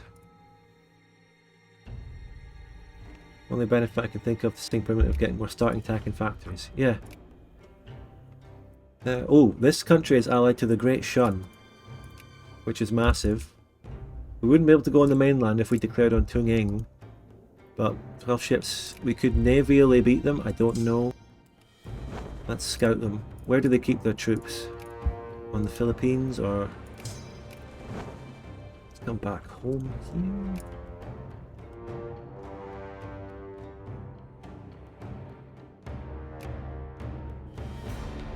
And then we can... We always do have the Korea option. They have 9 brigades now. If I were to go for Korea, I would be completely... Can you do a Scottish accent? I am!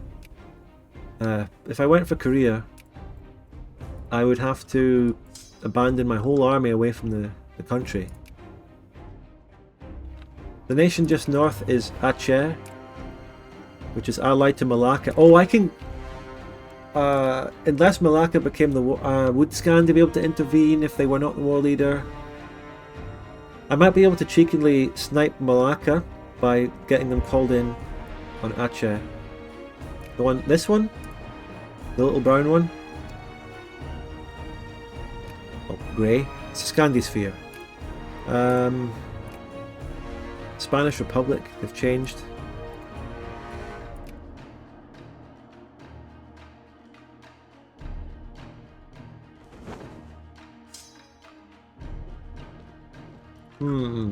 Yeah, Aceh might be the only option, but Patani allied me.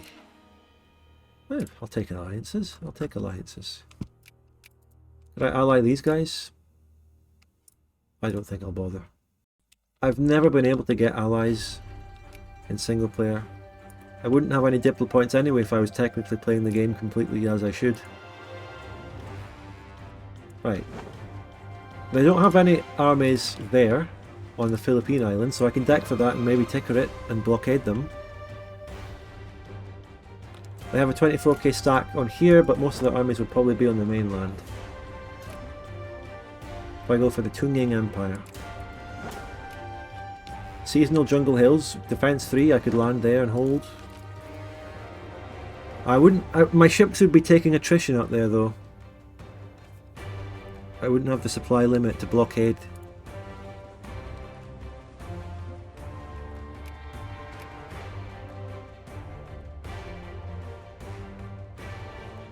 And we're now getting militancy. Delhi? Hey, yeah, sure, yeah. Thing is, I would need to use a 22 justification infamy to get this. Right, here's what we're going to do. I'm going to justify on Aceh, and I'm going to fucking bring my army back over there. I'll put this guy on it. If I do get a large infamy hit and go over, I will just use an event, okay? I'll shamelessly use an infamy event. Hopefully before anyone decks on me. Okay, let's just take a new save on the January 1842.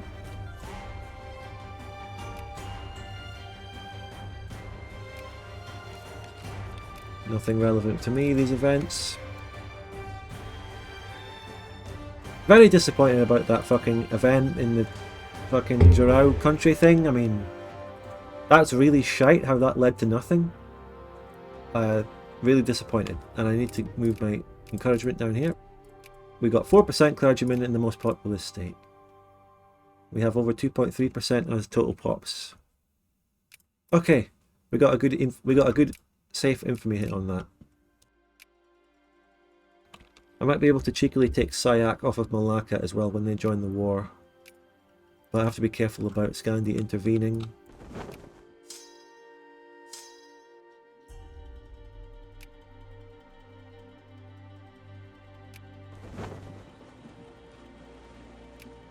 Right, let's go.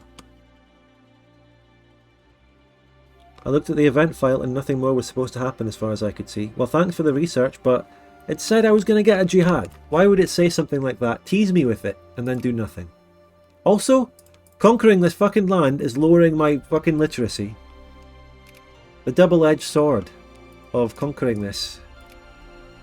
I'm losing literacy. Damn. But the research points you get directly from conquering are huge, so I'd rather get that. Here's what I think I'll do. I'll get medicine, and then I will get reformed education system positivism, and then westernize off that. So 2 14Ks, and that'll give me 30 total civ progress. I think that's the best way to do it. I think westernizing as soon as possible is important, because you'll never, if you do get reactionary rebels and all that shit, that completely ruins the run. You lose reforms. None of my allies will join. Whatever. What's the point of allies in this game? I don't know. Let's move forward. Malacca did join against me. Good. Wait, did they become the war leader? That might mean Scandi intervenes, so I'll just revert if that happens.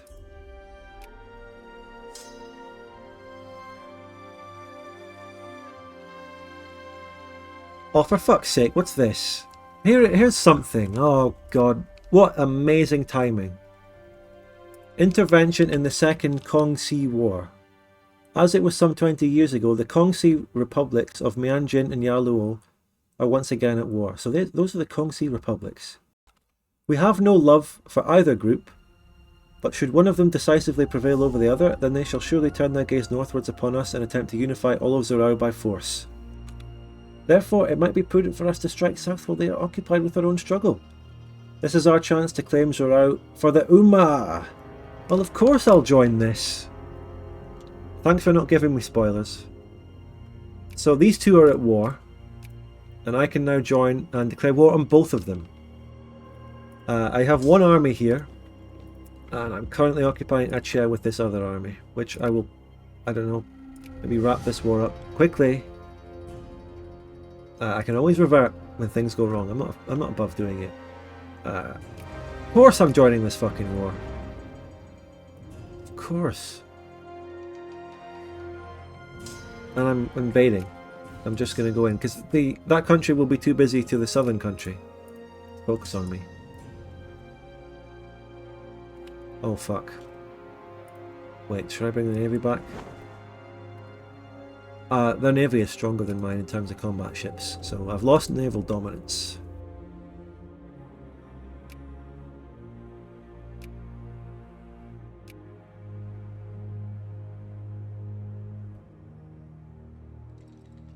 Now, what would be the war goals? What's this? This is just, okay, That's it. This is just an all-out three-way conquest war. Fucking hell.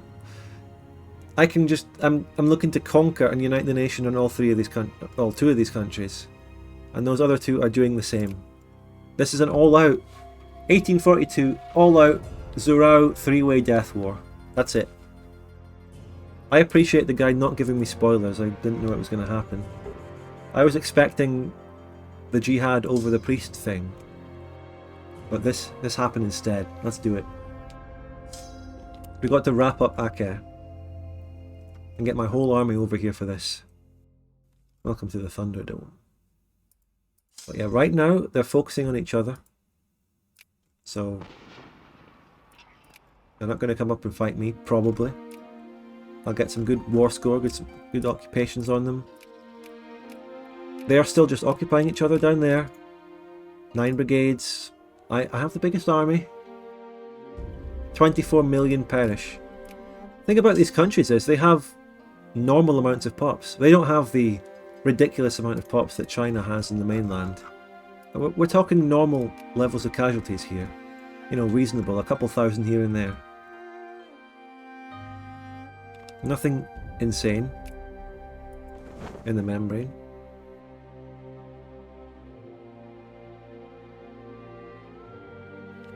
Right, the Zhouraoian bloodbath, that's it. Chinese version of the New World Symphony, which I might have already played. Did I play a Chinese version in the American bloodbath for a meme, or was it an E-rate version? Right, can I just piece them out? Yeah. Alright. Is Malacca going to stay at war with me over this shit? Yes. Well, because they have like a war goal against me for free people, Scandinavia will never intervene. I gained another few thousand research points, but not quite enough yet. Oh, it instantly went peace. Perfect, perfect. Now, let's come back. Let's bring the other stack back. Mashallah, indeed. We did it. We'll come back from Malacca later. Unfortunately, I lost my opportunity to get land from them by using the war against Acre to avoid the Scandinavian sphere defence of them. But I was forced back by more pressing issues.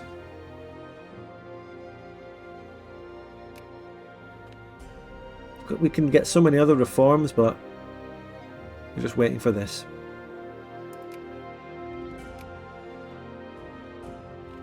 Army card. I can get iron muzzle load. I can get tier 2 reforms, tier 2 researches, but none of them are good enough. I don't want any military tier 3, or I can get level 2 ports, but that just doesn't do anything for me. Modern school system is the other one. Oh, wait, that's idealism. I might want to get that as well. Would I get idealism or positivism as my second one? Research points. I think for the long run, education efficiency is probably better. Education efficiency has that compounding effect that builds you up in the early game. Oh shit. Oh shit.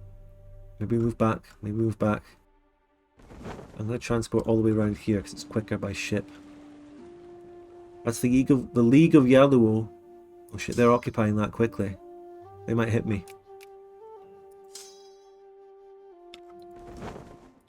I have to move back. I have to play it smart. I'm not risking it. They're occupying that so fast. If I still get caught by them, I'm rage quitting. Yeah, I get away one day early. Fucking hell. Wow. What terrain is Weizhou? Delicious forest hills. I'm not invading that. Oh, rebels? Meandering reactionaries. These are defense 2. I can take my other stack and plonk my one defense general and let Yaluo potentially attack me. Might be the best option I have. Defense 2. I have defense 3 options, but I'm not occupying them. Might be the best option I have. Put this defense 1 general in. Yeah, I'm doing it. Defund the Navy for money.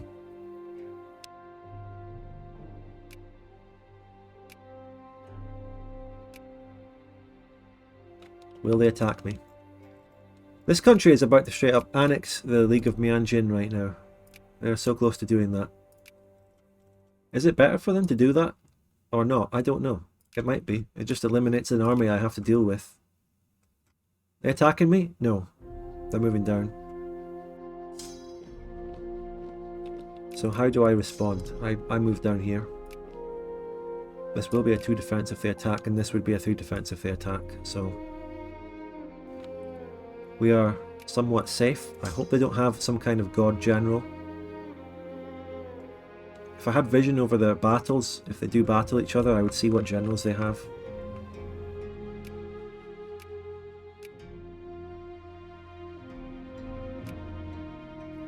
$12,000 points.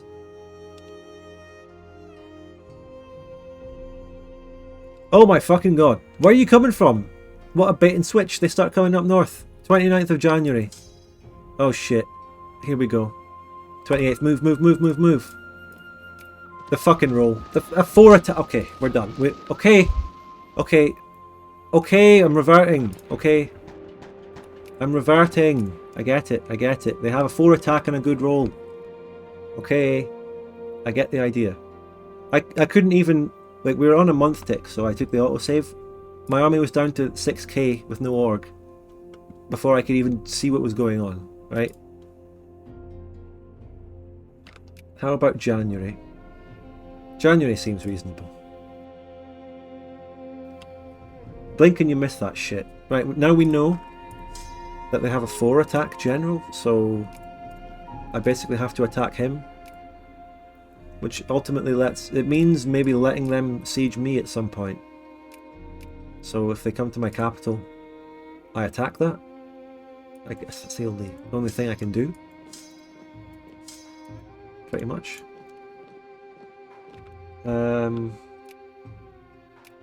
That's all I could do. Wait for my next rolling a general chance. Or I can move into Yinzhou because it's a... just occupy that. I don't think that would draw the attention of the southern country in the same way as deoccupying one of their occupied states would. Just so I can do something here.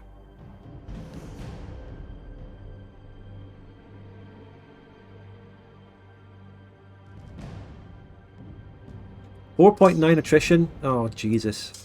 5% attrition. Don't even bother. He's a 4-4, just watch. I didn't check what his defense stat was, but the odds of it also being good are not high. It just can't be. There's just no way. Rip in peace, Bjornia. F. Rip Bozo. Don't give a fuck. I'm even fucking taking attrition there.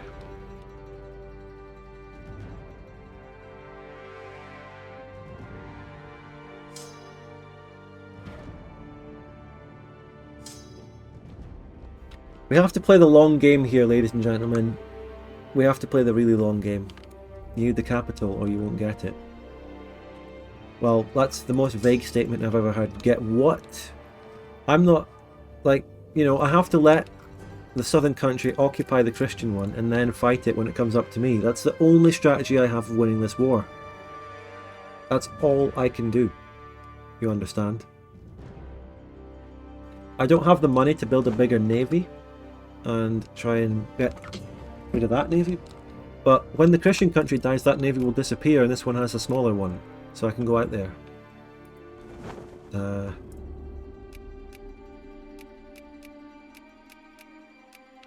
I don't know where they all are right now down there.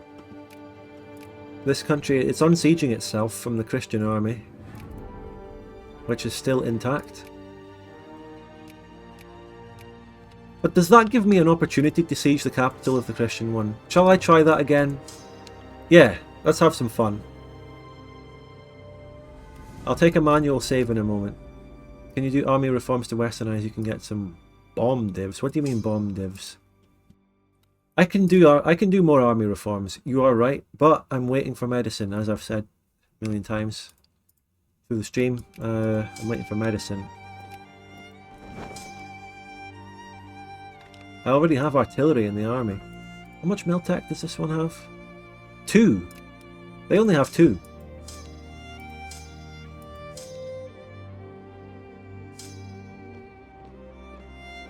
I do have the option to upgrade my army, though. You're right.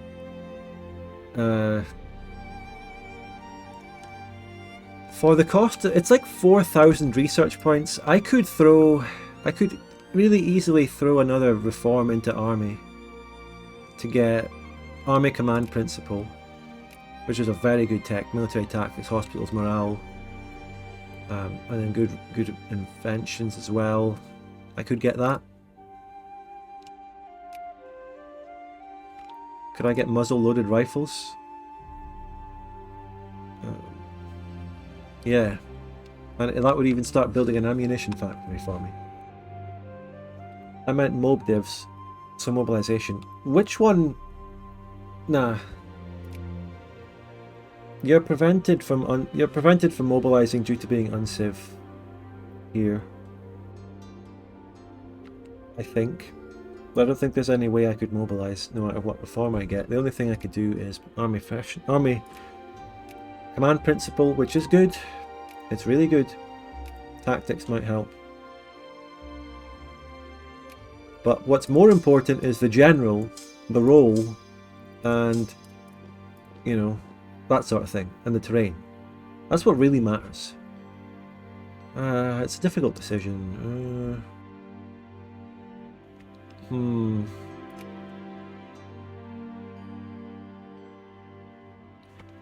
Oh, this also gives me leadership modifier plus 25%.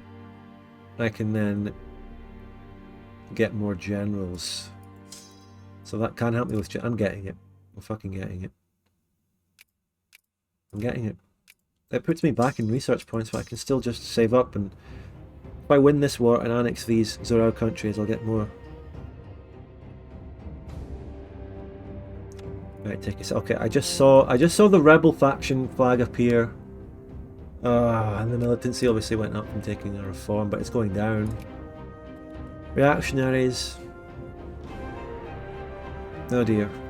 I mean, this might not take off right now. The militancy is decreasing again. Fucking hell. Out of money. Oh, wait a bit.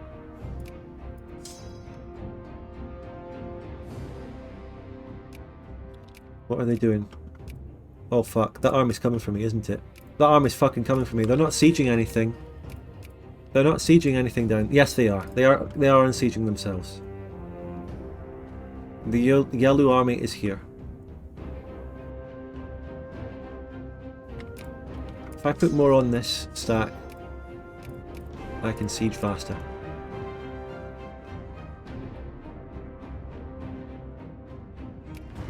.28 supply limit, so I could put more on it.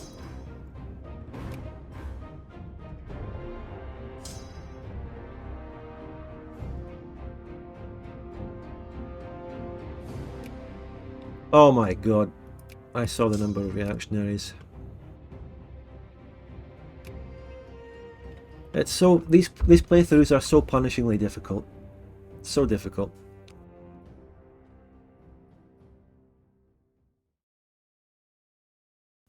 Twitch is telling me that my sub is wearing off even though I just subbed. And by the way, what is it with just having 2 subs on the stream? It's a big stream, loads of viewers, we're having a great time. I'm sorry to beg for more subs and donations, but we're just not getting any. I need them. It is my job. We're having a great time here, we're having a tough playthrough. Support the channel. Alright, now, where did they go? Where did that army go? They've now gone to siege Wollongong, which is funny because that's a name that is the same in modern Australia. It's well known.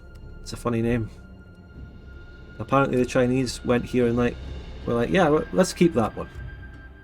Let's just keep that one. Alright, I've occupied the capital of that country.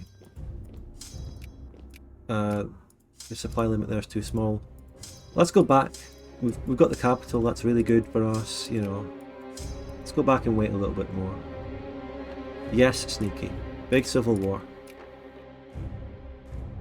Zhourao war.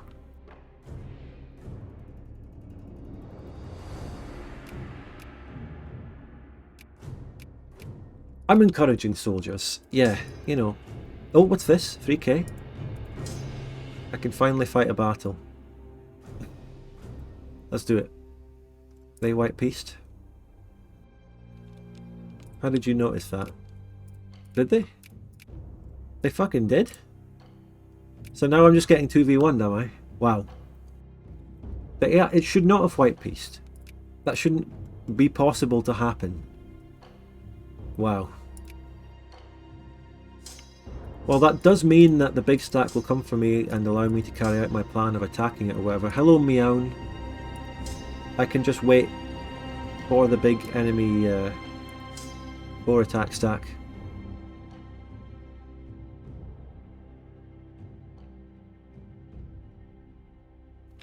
Would they get military access to each other?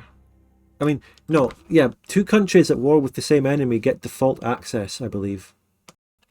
They get default access. They might take attrition, but this country, the southern one, Yellow, should be able to get to me, so they might go. They could also go through uncolonized land. Will they do that? I'm going to wait back here for a little while and see what they do. If the Yellows don't come towards me for a while, I will go and siege the Republic of Mianjin down.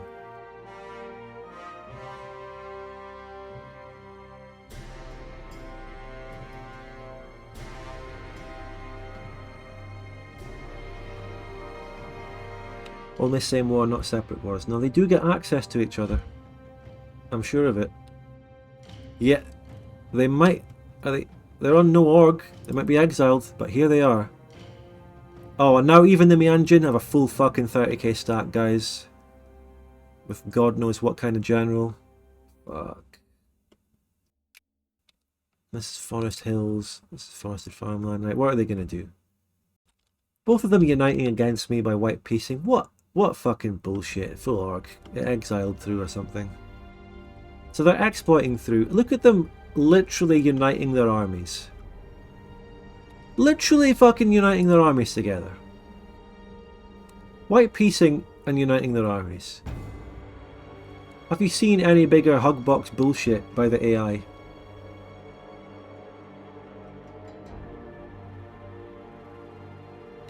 Are they going to move together? Again.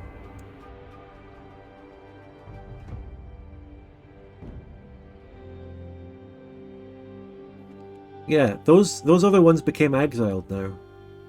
So they can't really have access. Okay, this... Alright. Now where is it going? I can attack that. I'll fucking take a save before I do though. Who knows what general the Mianjin have. And the Scandi Sphere so they can reinforce. The other two countries white pieced, yeah, keep up. Where are they going? It should be safe to attack. Oh. They just fucking... Now they don't move away. They've grown balls. Right. Let's see how this goes. I took a save before it. Let's see what general they have and what roll I get. 2 defense and a 9 roll.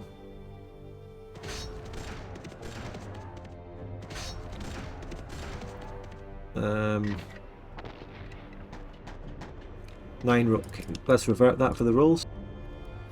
Let's roll again. And put my 1 attack in instead, to be fair.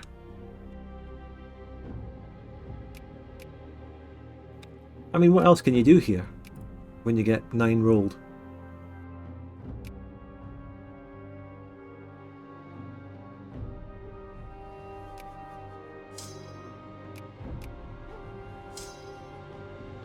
Right, let's try again. See what happens this time, eh? This general is plus 10% speed. He will get there first, but that's a good thing. I want him to get there first.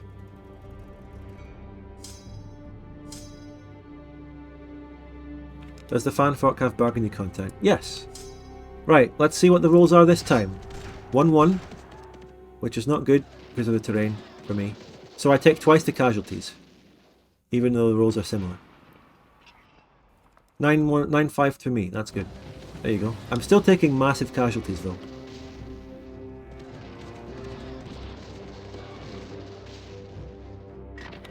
World's greatest Vic 2-player save scums. I'm out of org on this army. We have to follow up. We simply have to follow up. Wait, pause. I will not get there first. There will be 1 day discrepancy between my 2 different stacks getting there. So this is a win. Atlantia, okay. The Bjornians went and lost and became the Knights and all that. Right. Now I wipe 3k. They immediately start rebuilding their entire army en masse, of course. Oh, they got rebels. Fucking hell. Another bit of damage to me. I must prevent them rebuilding anything, so I'm going to carpet siege them.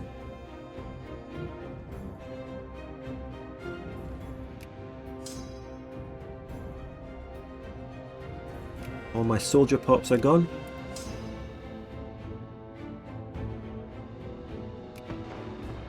Bad roll in a fucking war against a 3k stack.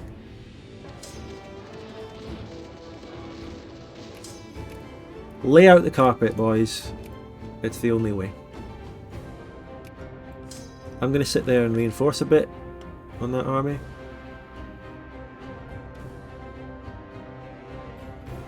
Did not get a good reinforced tick because I don't have money.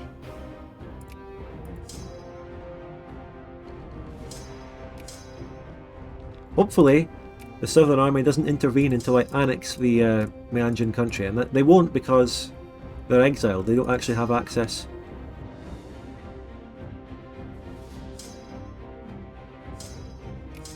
I better not have war exhaustion. That would be unrealistic and bullshit. 4% is fair. I'm losing some battles or whatever. Tiny blockade, I don't know. The southern country has 75% war exhaustion, which is huge, from the Meanjin occupation of them. That's really good. You're not speared, right? I am. I'm speared by the dual monarchy. Oh, here they fucking are! Here they fucking are! My fucking god. Make it fucking believable. Make it believable. For once. At least make it believable. Allow me to play the game. This other country is going to fucking rebuild their army. Right. I am going to... Oh, I don't think I can afford to reject that, even though it gives local militancy. Because Scandi gets a casus belli on me, so... I'm going to just let them have the legation quarter thingy. Like, during the time I'm fighting the southern country's army, the 100% war exhaustion Meanjin is going to rebuild its whole army. So that's going to happen. They're fucking exiled, mate. They are fucking exiled. The exploits are out of this world. Where are they going with that exiled army? What are they doing? Are we just going to have a repeat where we attack them? Right. I need to get military goods and resupply my army, so I must lower spendings. To start, like, a little bit of profit. A little bit of fucking profit. Come on! Fuck's sake. I'm not reinforcing. Oh my god. Fuck me. Oh my god.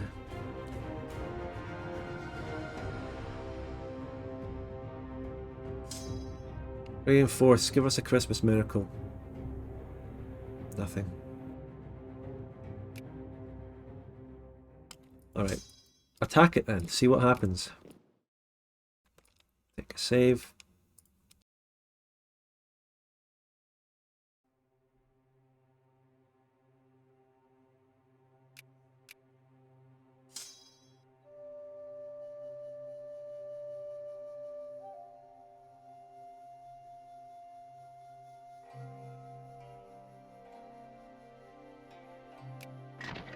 That's good. This general is 4-2, which is still good, but I got a better roll. That's better. That's more like it. Things coming up in my favour. There you go. They wiped. They got wiped. However, that will have zero impact on the game because they can just entirely rebuild that in a few weeks. What's our new general? 2 defense. Okay, good. Let's try carpet sieging the Christian country part 2.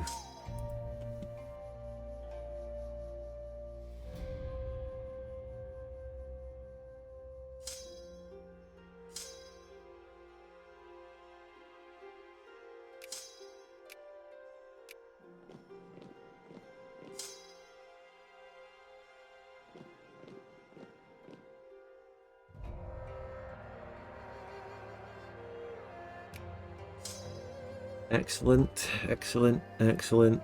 Good moves. I've beaten both of these countries, by the way, now. In one battle, I defeated the Christian army's country completely.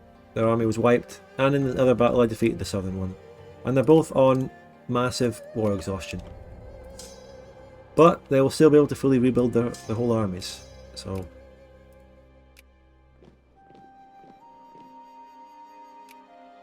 yeah, at least I'm not Italy.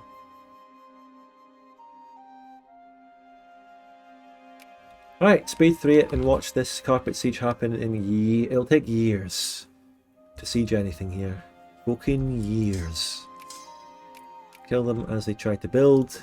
Yep, the usual. I'll consolidate as much of my army as I can in one stack to use that to siege faster, relatively. Just as much as I can.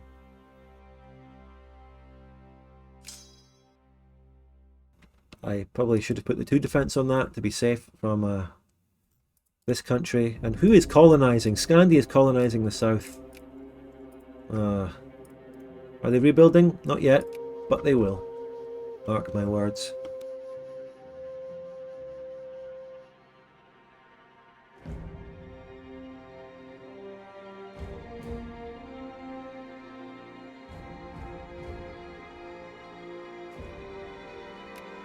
What happened to my fucking money, ladies and gentlemen? What happened? Don't have any.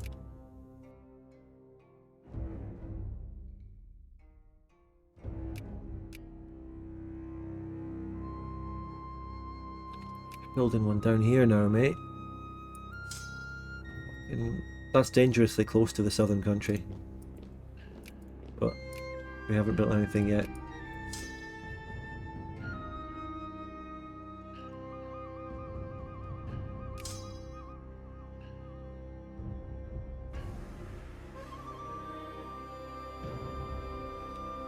I don't know what to think of either Yaktivist. The great powers start with colonies in Australia at the start of this game, so clearly they're meant to sort of colonise it to an extent. It's like intentional. But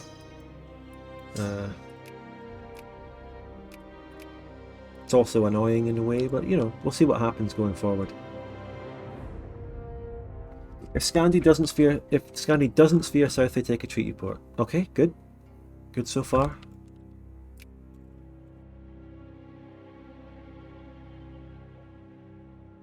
How many research points? 9,000. Decent.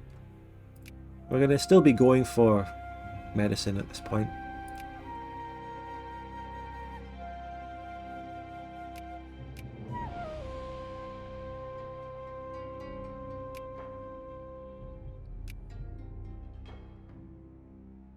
The militancy is a little bit calm. It's okay. It's going down.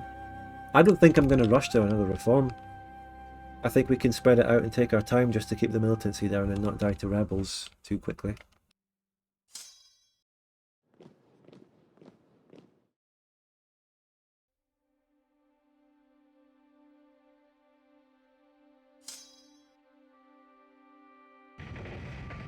What the fuck is that? I didn't see a unit building icon in that province.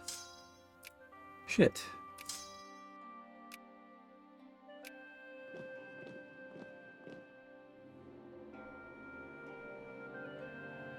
The Holy War is being won. Damn right.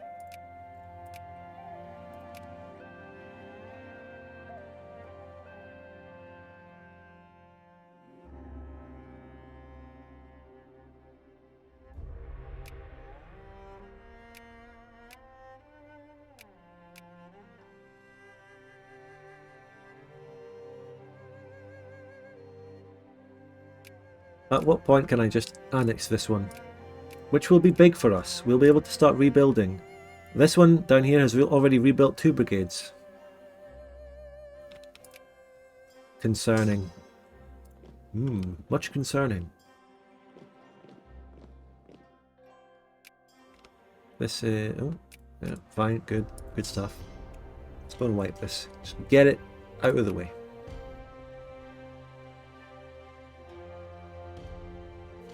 This industrial one though, this industrial reform is massive. Start building a whole...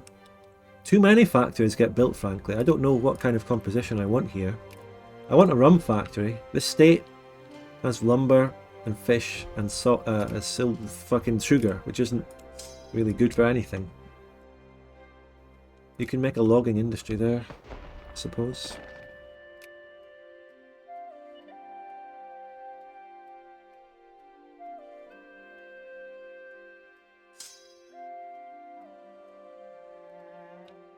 Average day in East Australia, mate.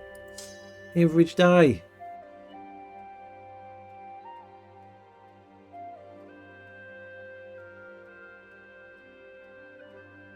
When I conquer this country, I should be able to build more brigades. They are my accepted pop. You know, it's good. Are you Australian, Big Dickens? You must surely relate to this amazing playthrough.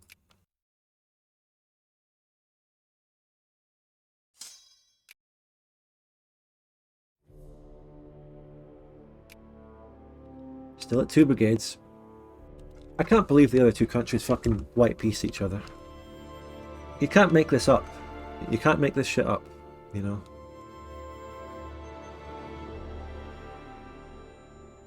Of all things to happen.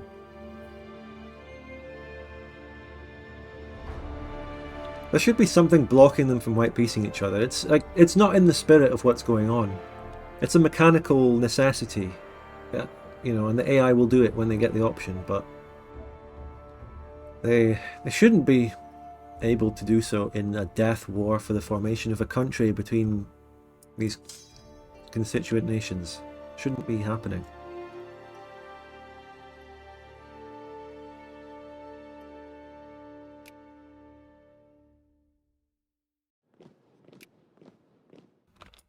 A new situation in the Dyke Pole. I can't believe it.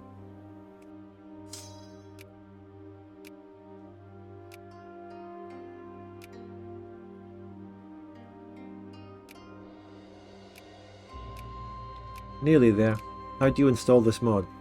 Well, the same way you install any other Victoria 2 mod, which is you download it, go into the zip file or whatever and find the folder and the .mod file and put them both into your Victoria 2 directory mod folder. Both of them in there.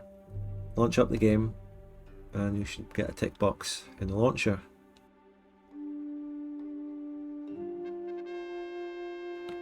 Lose 3 consciousness.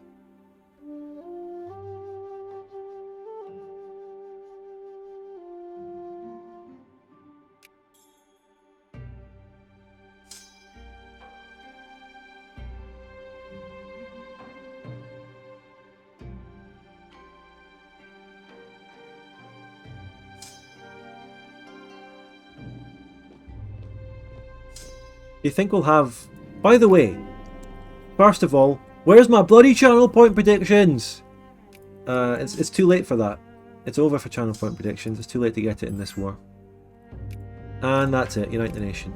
Do not extend slavery. Do not. Right. We even have another national research focus now, and fucking Scandi is colonising that. Oh, that's a lot of research points we got from that. But also a lot of militancy. We might be buggered. We're on 75%. Fuck. Oh shit, difficult. We can get our medicine, but that's some militancy there. A lot of militancy.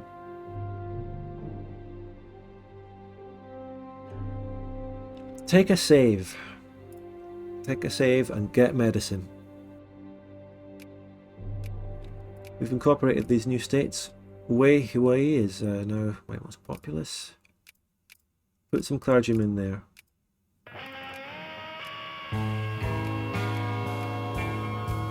And clergyman, yeah. Clergyman all round. Thank you so much, ET21, for the Prime. And don't you forget, everyone else, get your Primes in, tip the channel, support me today. You don't get Victoria 2 content like this anywhere else. Nowhere. Right. Load up the army with more artillery. And set our rally point around here somewhere. Let phase 2 of the war commence. This country is only on 2 brigades. Will Med let you colonize? No, because I have to be a secondary power. I'm going to get medicine. We're getting it. We have 8k research points. The way through this and to avoid rebels might be to just fucking rush it. Rush it down. All I need now is another up to like 14,000 research points from conquering the other country, and then I can just westernize quickly. I'm close. So I can do it like that through the next conquest. But winning this war quickly is not possible. It's going to be a long siege down at the bare minimum. But it's the only option. My navy's gone. Disrepair.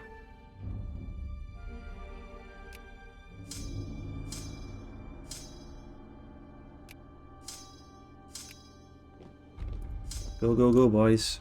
Put a fucking defense general on.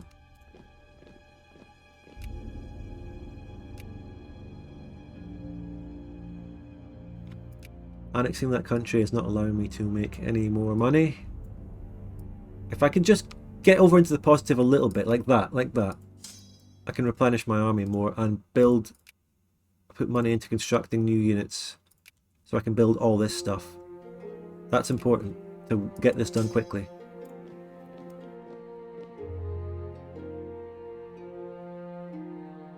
Oh, that's the 6k. I can switch generals. Oh my god, what the fuck is happening? Resurrection. The leader of the fundamentalists entered Camelot upon a white horse leading an army of followers bearing banners. Beoni is back.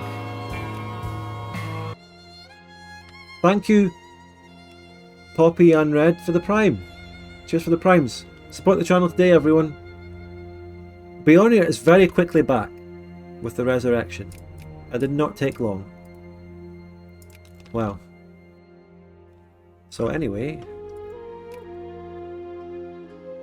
and it's impossible for us to ever play that event and get it ourselves while playing Beonia because you need to be annexed in the first place by Incas in the first war to get it. Beonia FC has been resurrected. Hey, I didn't see you fucking physically moving there. What the fuck? 2 brigades. I think this is under control. I think this southern country is under control. But that's something you say and then you immediately lose control of the situation. That would be classic. Jesus Christ. Jesus Christ, that's Jesus Christ. Is it easy to get into playing Vic 2 multiplayer? Not really. It's obviously difficult, but getting into Vic 2 multiplayer depends on your attitude and willingness to listen to other people, not your level of skill at the game.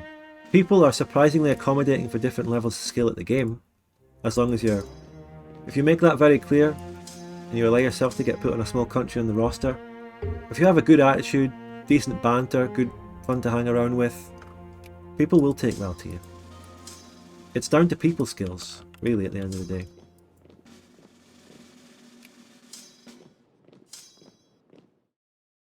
I don't want to... I'm not spoiling anything, but there's going to be a good example of that in the Bavaria series. You know how in the Bavaria series there have been so many subs and all that?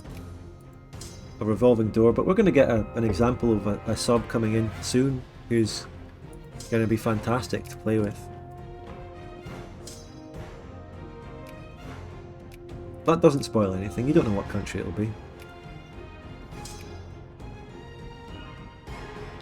Objective of this play, Zhourao to conquest China. Don't know what you mean. Yeah, well, I'd love to conquer China if it's possible, I guess.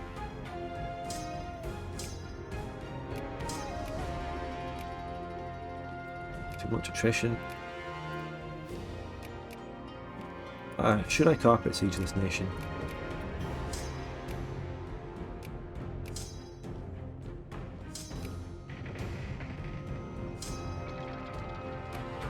The reactionaries are rising, but if I can do this fast, get the research points from conquering them, I just have to wait till September. It's soon, it's like next month. Right, where are you fucking going, you wee prick?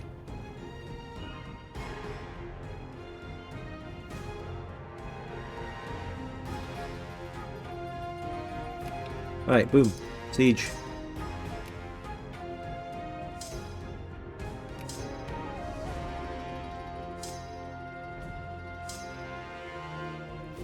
The siege of Wollongong will now commence. The Vinlandic Revolution, it's all kicking off. Right, start carpets needed.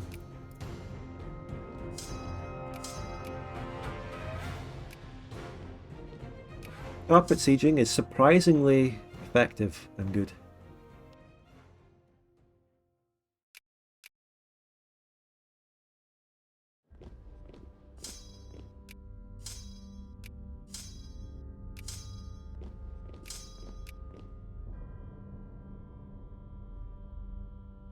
I had a playthrough in DoD where the whole game, Ashokan, was stuck in a vicious cycle of westernizing and immediately being knocked back down by rebels. No idea.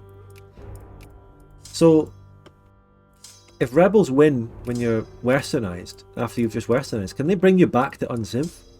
Because that could fuck me over. I thought, as long as I get over the line and civilize, I'll be okay.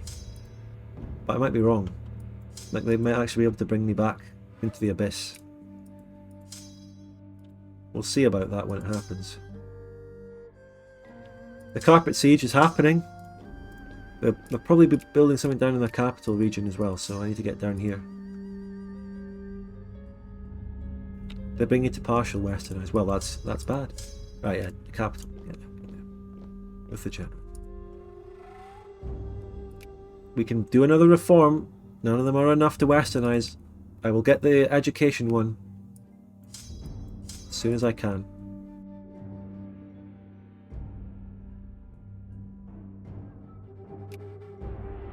Can we get a channel point prediction? Do we have a mod? The channel point prediction will be, can I westernize? The alternate is like, you know, will I die to rebels, to reactionaries? Can I westernize safely? Do we have a mod in the chat? Can we get a mod check emote in there, guys? Check. Call out for mods.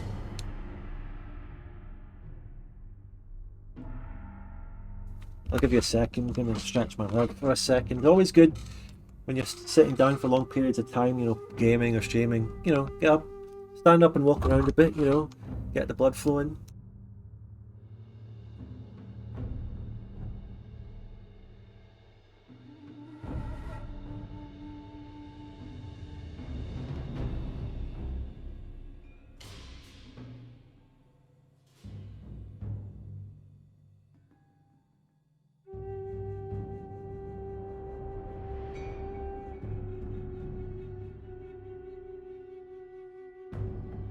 I can't believe the betrayal from the mods though. I have to do it myself. Let's do a prediction.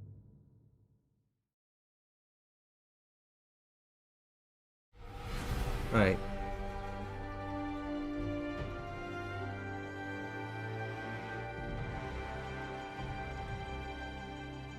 I don't think I gave you much time to bet in that. Bet in the channel point prediction now. You've got 30 seconds. Get betting. Put your points in. Go, go, go, go, go. Can I safely westernize? The criteria for how I do that will be determined by just what seems right at the time. If I do westernize, but then I fall to rebels soon after, then that's going to be a no. Get in there, get in there. Alright, unpausing. See if I had a... People have bet on me for yes, so whoever put money on no has a good chance. Thranin, I see you there too. If you put money on no, you have a chance of winning big. If you put it on yes and you win, you've got a safe win.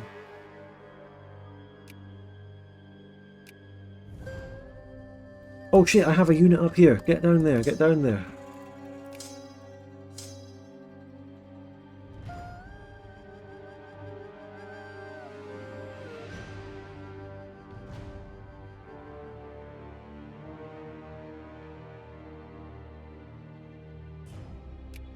I think we can safely 3-speed it.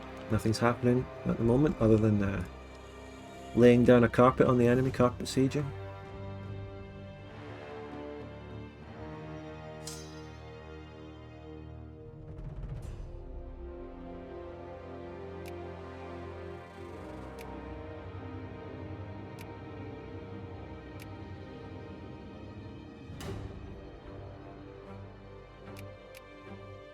Nice try. Fucking hell, Scandinavia. Great American War. It's all kicking off. They're going after Bionia again. Got to cling to those dual monarchy relations as other great powers circle around me like vultures.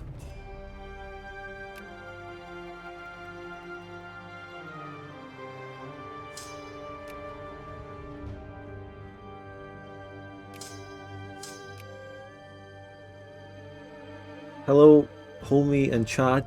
It's going well. Welcome, guys. The Aushulung.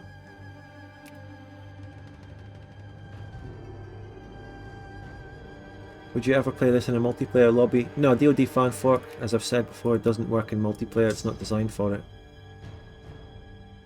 It would be not good. Other than co-op.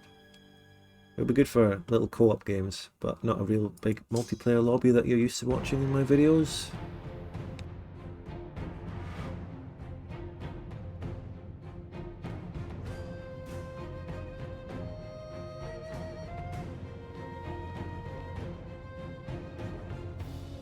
We're getting close to sieging. It's satisfying watching these sieges go. It's satisfying.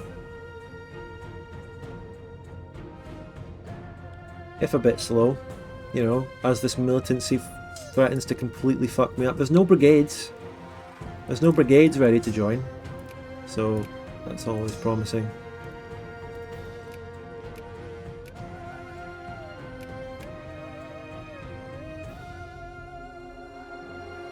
Now that I think about it, you haven't done many Asia multiplayer series. I've done the Korean Wars. What if it was without the events and just the start like it was? Well, if someone made a multiplayer edit of DoD fanfork, but at that point it wouldn't be very different from normal DoD. For example, let's say I played Zhourao in DoD fanfork and they made a multiplayer. Let's lower that a bit. We'll get less. They would just be... It's pointless. The benefit of DoD fanfork is the storylines and event chains. If you take that away and just play multiplayer like a sandbox, it would be pointless because... And I just rolled a general 1-1. Terrible. Let's say I played Zhourao, one of the Zhourao countries. All you do is annex the other 3. Oh, that's an amazing pop growth. You just annex the other ones and then you play a normal Zhourao game with maybe more pops and more provinces. Europe is almost the same. If you play Russia, you're just balkanized. It's, you know, it's not good. DoD as it is, as we're used to it, is fine. DoD fanfork, it just doesn't work. All you're doing is eating extra AI before you become a normal country.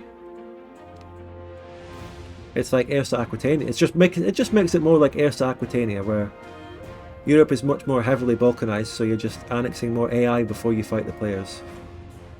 And that doesn't particularly add much more interesting gameplay than the alternative.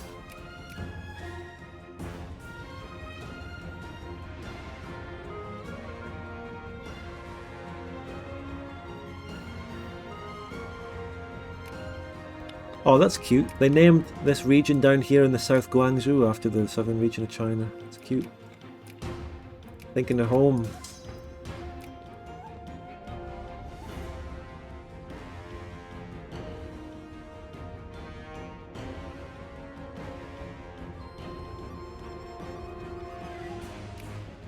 No brigades yet, but nearly 1 million fucking people, which is like a quarter of my total pops and going to be the majority of my adult male pops.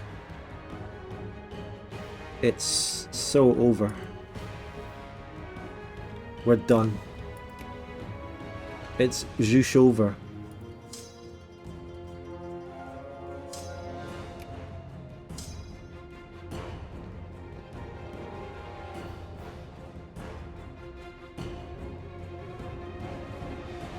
We're so close, boys.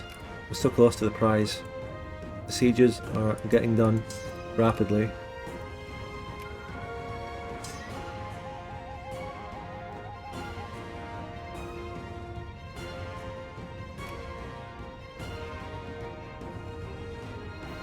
Oh, they're building a brigade there. Stop them now. Stop them.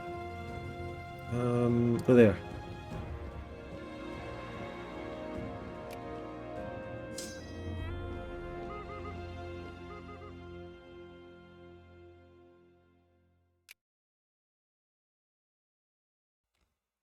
The lag? I just pressed split army and it didn't happen, did it? What?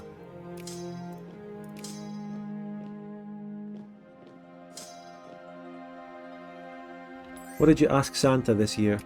Oh, they're accepting peace now. I asked Santa if I could annex this country quickly. And Santa granted my wish. Oh my god. The unification of Zhourao. Great victory.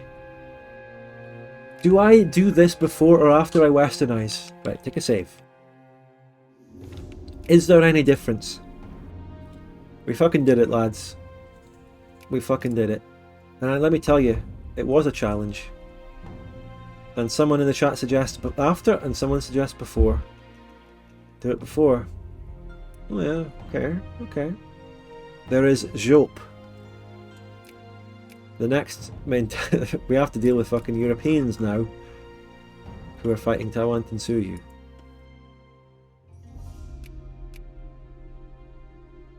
Huge. Allah, mashallah.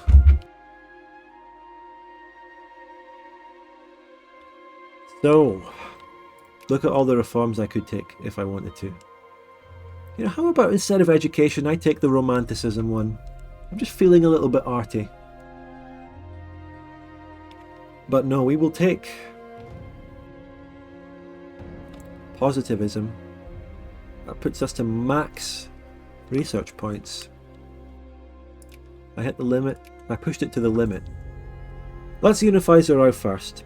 Boom. Unification of Zhourao. The Zhushan Sultanate. What began as scattered trade outposts and various commercial endeavours has led to the settlement of all the eastern coast of Zhourao continent. The continent is called Zhourao. Just like Australia is like... Well, it's not. It's called Oceania. I don't know. Should I grab the industry tech pre-save? Well, it depends. No, I'm about to blow up to fucking militancy and rebels, so... I like to stay unsaved with the evidence. Okay, if you get... Yeah, you get extra buffs by staying unsaved. I might stay... Unless I'm about to... Oh, my rebel faction's gone because I'm a new country. But... if we are to survive the challenges of the future, especially the increasing belligerence of Europe and Japan, then we must do so as one nation. Just as the peoples of the Yellow River Valley joined forces to end the First Warring States period, and to establish the Celestial Empire thousands of years ago, so too must we rise above our differences. The patricians from Mianjin, the Sultan of Zhusha, and the democratic idealists of Yaluo have all dreamt of uniting Zhourao, and now the country long divided must unite.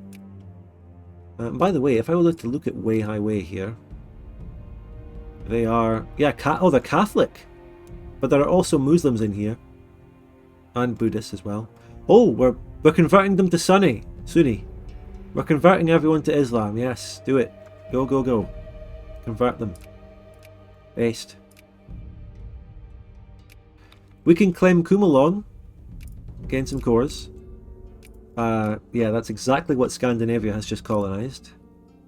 Great. Decisions. We still have returning home. We can still go back to China. That's the goal. Move our capital to Xinjiang. I can... Oh! That would be good. I can rename it to Yaning. Get some land liberty labour. Support the Black Flag Army. He led 200 bandits into the western frontier. They befriended local Kloiner tribe and running into it and assisting it against its rivals.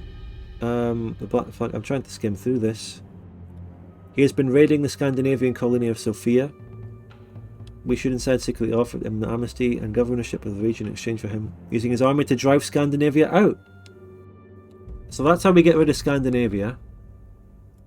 Integration of Hongshan. Aboriginals. Okay, I can read that later. Religion makes some difference in Vic 2? No. I can add all the Aboriginals as accepted cultures, but that's got some specific political requirements. Promote Bopomofo. Okay. The growing diversity and literacy of our nation. An official transliteration system. Ah. Otherwise known as Pinyin. Develop the Yongding banks. When I have Sophia, Land Liberty Labour. There's a lot of great decisions there. Now, let's take the positivism and stay unsafe for now. I have to anyway, because I didn't actually get up. I have to take another 5% anyway. Beautiful. Other than the militancy. Ooh, not good. Now let's rebuild and consolidate our armies again.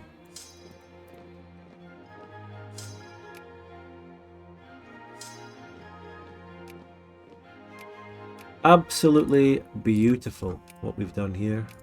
Great stuff.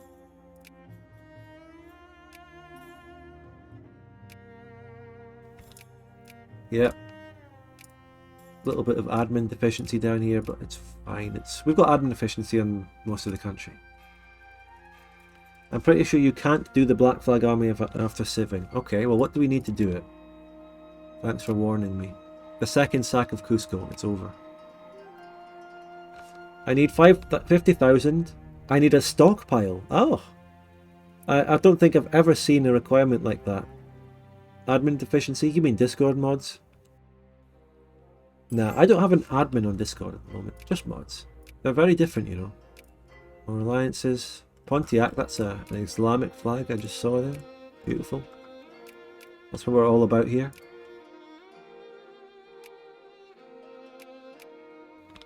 So, with 50,000 and a stockpile, I can do that. Hopefully, it works. Whatever it is. There's no guarantee of that.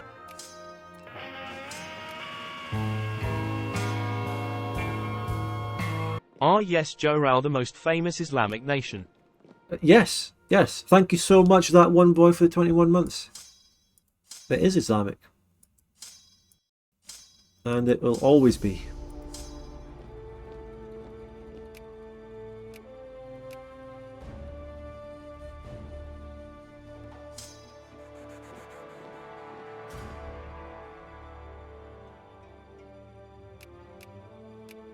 Population, religion pie chart. Most of them are Mahayana, which is Buddhist, but we should be, we are converting people en masse to Sunni. How good are they at football? Ah, forget it.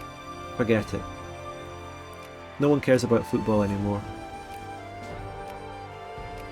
We don't have the tag at the moment. Bionia sort of traumatized me too much. I've abandoned football on the stream for a while. And the pop growth is also going up, which is crucial. We're getting really good pop growth from medicine. And the baby, well, not a baby boom, but the pop growth modifier thingy. Birth rate. Like HPM or PDM, whatever it's from. Really good. What a fantastic session so far. I would be tempted to call it quite early to leave more content for future sessions. I'll keep going a little bit longer. Maybe say about 3 hours is good enough. But yeah, the reactionaries are back with nearly 1 million people. Oh, even more pop growth. And the militancy's going down. They play football with boomerangs.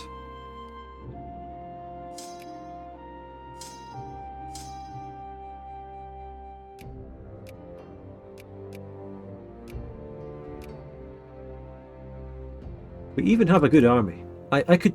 Oh, Scandinavia has a lot, but this is even further away for Scandinavia than the American was, so we might have the strength to be able to just beat European stacks if they do that. I'm not saying I want to go to war with Europeans, but if this Black Flag, Black Army event flag thing happens, maybe.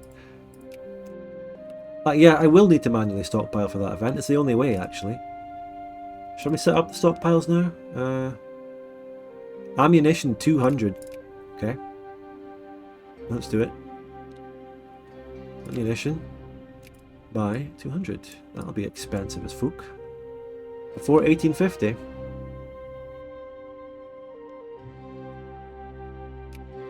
Right, confirm that. There goes my money. And small arms 100. Okay.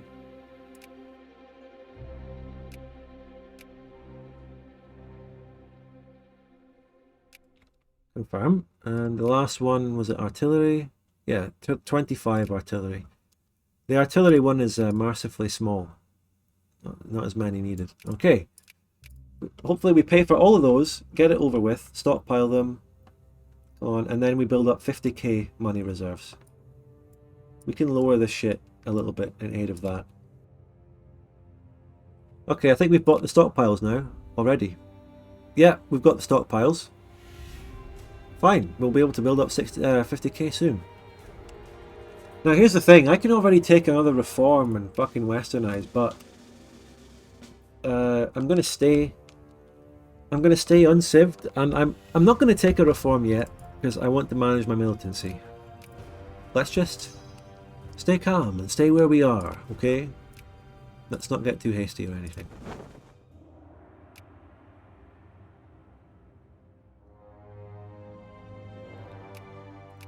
We should build up 50k soon. 200 a day is nice.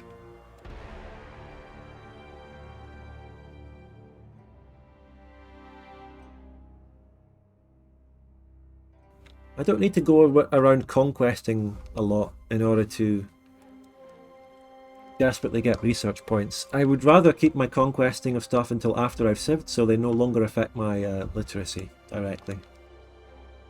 And that includes potentially going into China, which is more balkanized in this DoD fanfork than otherwise, which could be a great blessing for us. Japan took Taiwan, or Formosa. They even have a core on it.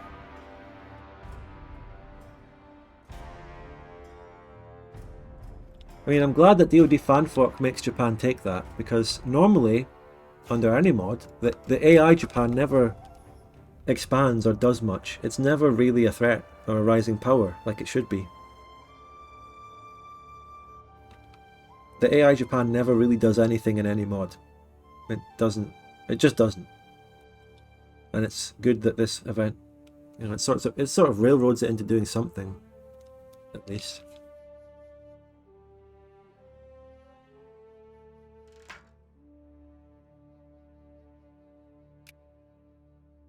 Removing Western presence reduces militancy a bit. I'm not so desperately obsessed with getting loads of research points at this point. So yeah, staying uncived means I can keep Western influences, which gives me plus 20% research points, which is massive. I can just keep that.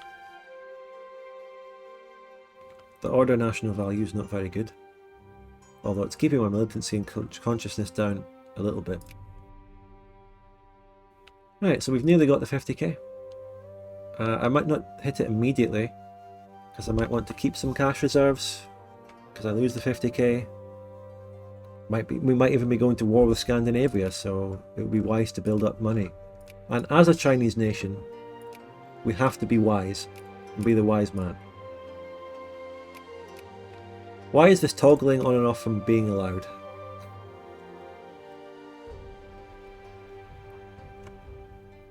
The stockpile is fluctuating. That is because I'm building a unit or two, I guess.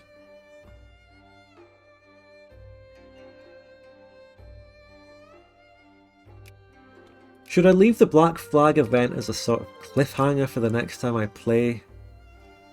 I think that would be smart, you know. We can have a last 10 minutes of just chatting on the stream till I hit 3 hours. Because everything we've just done has passed by fast, you know, we've blitzed through this so far. We're in the early glory days of a campaign, so I want to let that last longer. I don't want to rush into the bad late game and mid game days already, which always are the most doomer elements. So let's slow down. We'll take the Black Flag and try and evict Scandinavia out of this continent when we get there. And we'll save that as a cliffhanger. The prediction is I'm going to refund it because I'm choosing not to westernize, so I'm not going to allow that as a no or a yes. I'm sorry, just deleting it. It's the most fair thing. Just because I decided not to westernize, I'm not going to say that that is no. Because at the time I was assuming I was just going to gun towards westernization, but I changed my strategy. Apparently I cannot do the Black Flag event if I'm saved. I was told by someone who had a playthrough. And I have to say, Natesh, you've been very helpful, because you've recently played Zhourao here, you've played the same country. And you're not spoiling things, but you're giving important info, especially when I ask for it. So you are, today, the model chatter, right? Or the model quote-unquote backseater. But you stopped spoiling when I asked. So you've done it well. You've done it right. You're the model chatter. A lot of streamers always take the moment to be negative towards their chat and call out, oh, you're backseating, oh, you're doing this, oh, you're complaining, whatever. But sometimes we've also got to give out social credit score. Yeah, that's right, Vispero. So today we had a model chatter who did the right thing, gave out info well, didn't spoil. Anyway, so I'm going to pause it here, and we're just gonna have some comfy chatting. Fill his stockings with presents. That's right. We're going to just have comfy chatting for 10 or so minutes. Now, that was a magnificent playthrough so far, but I always say that about session 1. I mean, look at session 1 of Bjornia. It was genius as well. It was great. They get difficult in the long run. So now's a chance to bring up any other topics or anything you want. Are you going to do Mughals at some point? I don't have plans to. Nah, not really. Half the other chatters are coming in now at this late moment. I'm going to go and get rid of the community posts because I don't want to advertise new viewers coming in to this point. We are winding down. Oh, well, we've got the GTA 6 trailer, but what can you say about that?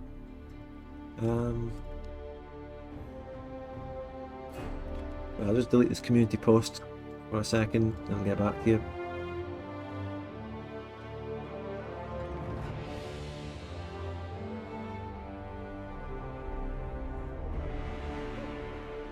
So,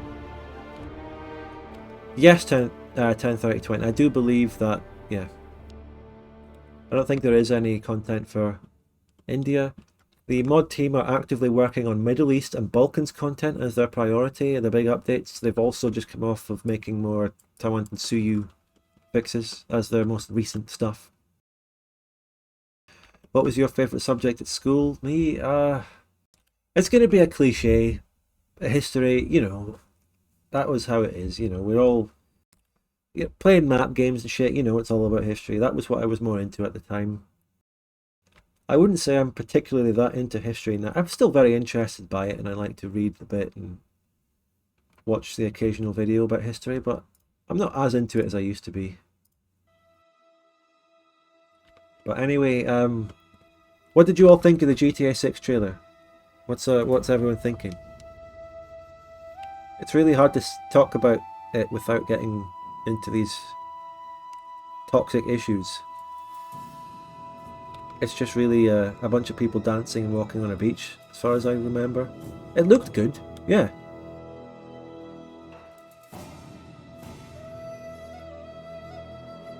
It didn't give anything away. Well, it did actually. I mean, it gave away the fact that the two characters are going to be like a couple getting into crime. It's going to be GTA. I mean, there isn't that much it can give away. It's going to be an open world crime game with shooting and a couple of main characters set in Vice City, which has already had a game set in it. They're not even bringing a new setting, but it's going to be in the modern day. So I moved from London to Florida, and it is exactly what Miami feels like. Well, yeah. It looks like they're basing it off a real city, and they're getting it right. Oh yeah, there was a bit of swamp as well. I think I missed a lot of detail. Yeah, they had an alligator in a swamp.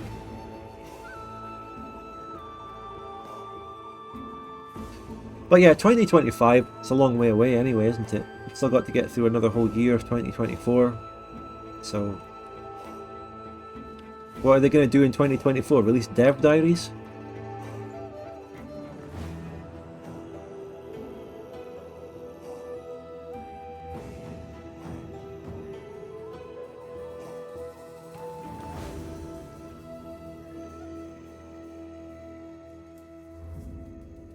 At least one whole year to overhype it.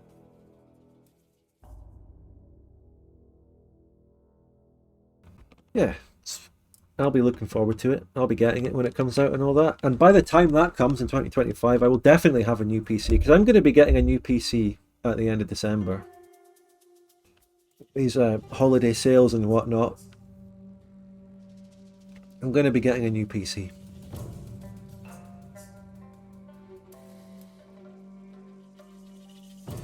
I just got a new PC. Nice one, mate. What do you have now? An old PC. I have a 1070. My CPU is... I've got a 1070. CPU is Intel i7 6700K. I just upgraded to a 1070 Ti. Oh. I've got a motherboard and 16 GB RAM. Oh, I thought you were saying you upgraded to a 1070, but you upgraded to a 4070. But yeah, I'm going to be doing a big upgrade, and I'm probably going to get a 4070 later this month. Waiting for the... I was actually planning on upgrading around the Black Friday deals, but I was told that the holiday deals are going to be better than the Black Friday deals by reliable people, so I'm waiting. I'm holding off for that. I'm not going to be getting rid of my old PC immediately. Oh, as for the CPU, I'm going to get... Oh, I forgot. I forget all these Intel numbers, but I'm going to be getting a really good i7, one of the latest ones. Is it 14700K? Whatever. I'll be getting a good new... I'll be getting a very good PC. I'm still on a 1070 as well, and I'm looking to finally upgrade, but my bottleneck was always my CPU. My bottleneck now is my CPU. Either my CPU has aged, or whatever. My 1070 is still holding very reliably, it's doing really good. But the only bottleneck I've ever noticed is my CPU load being 100% when I'm streaming or stuff like that. Yeah, Natesh, make sure the CPU is compatible with the motherboard. I'll get that covered. Either it will be compatible with whatever motherboard I get and I will check, or I just have to install a patch to the motherboard. That'll be okay.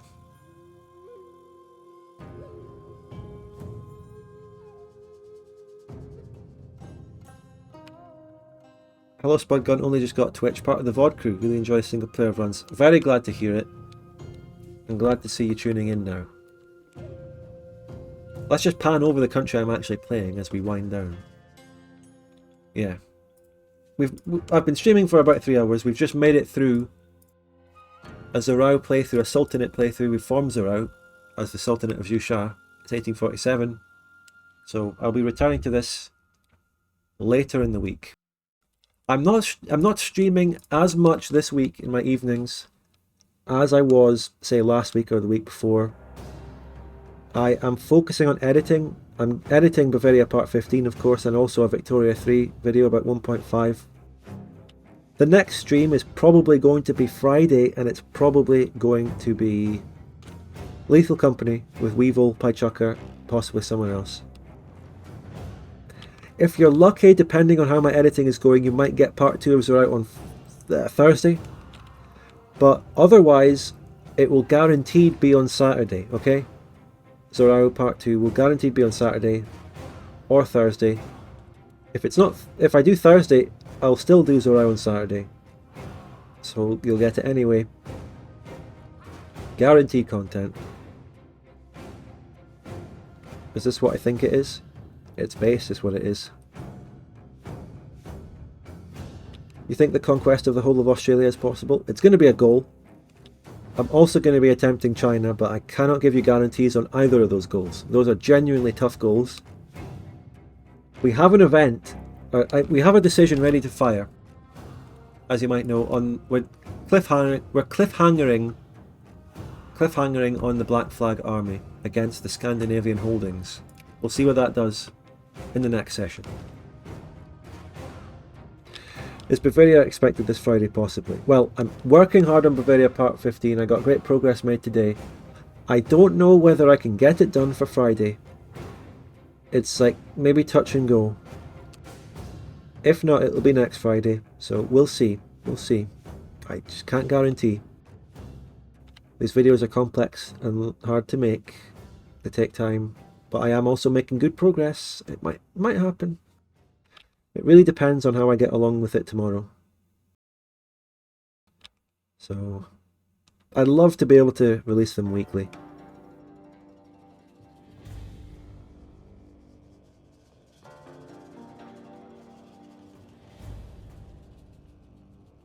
Too many cliffhangers.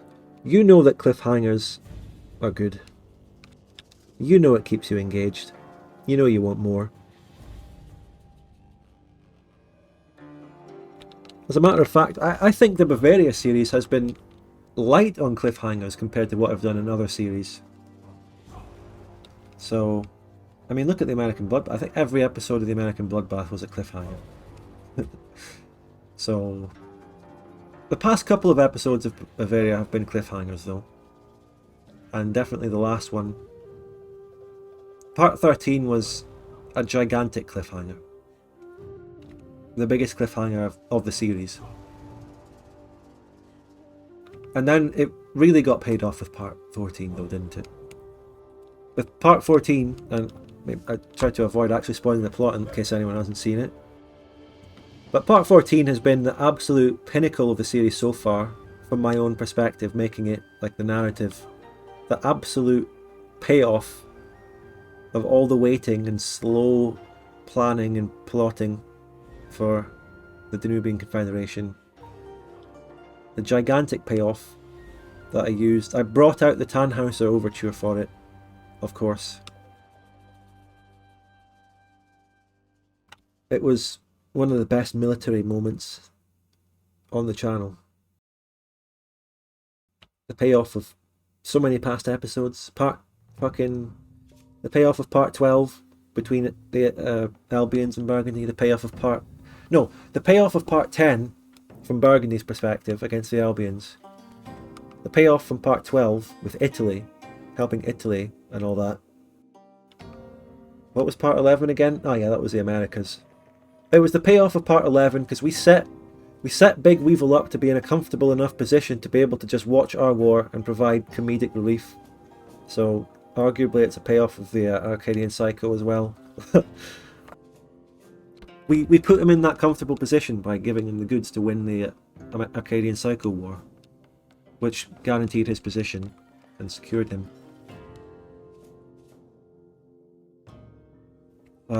Yeah. Part 13 had its DM and Burgundy plot twist. But anyway, Lethal Company on Friday, possible Zhourao on Thursday, depending on how my editing is going. Definite Zhourao on Saturday. And that's the rest of your week's entertainment.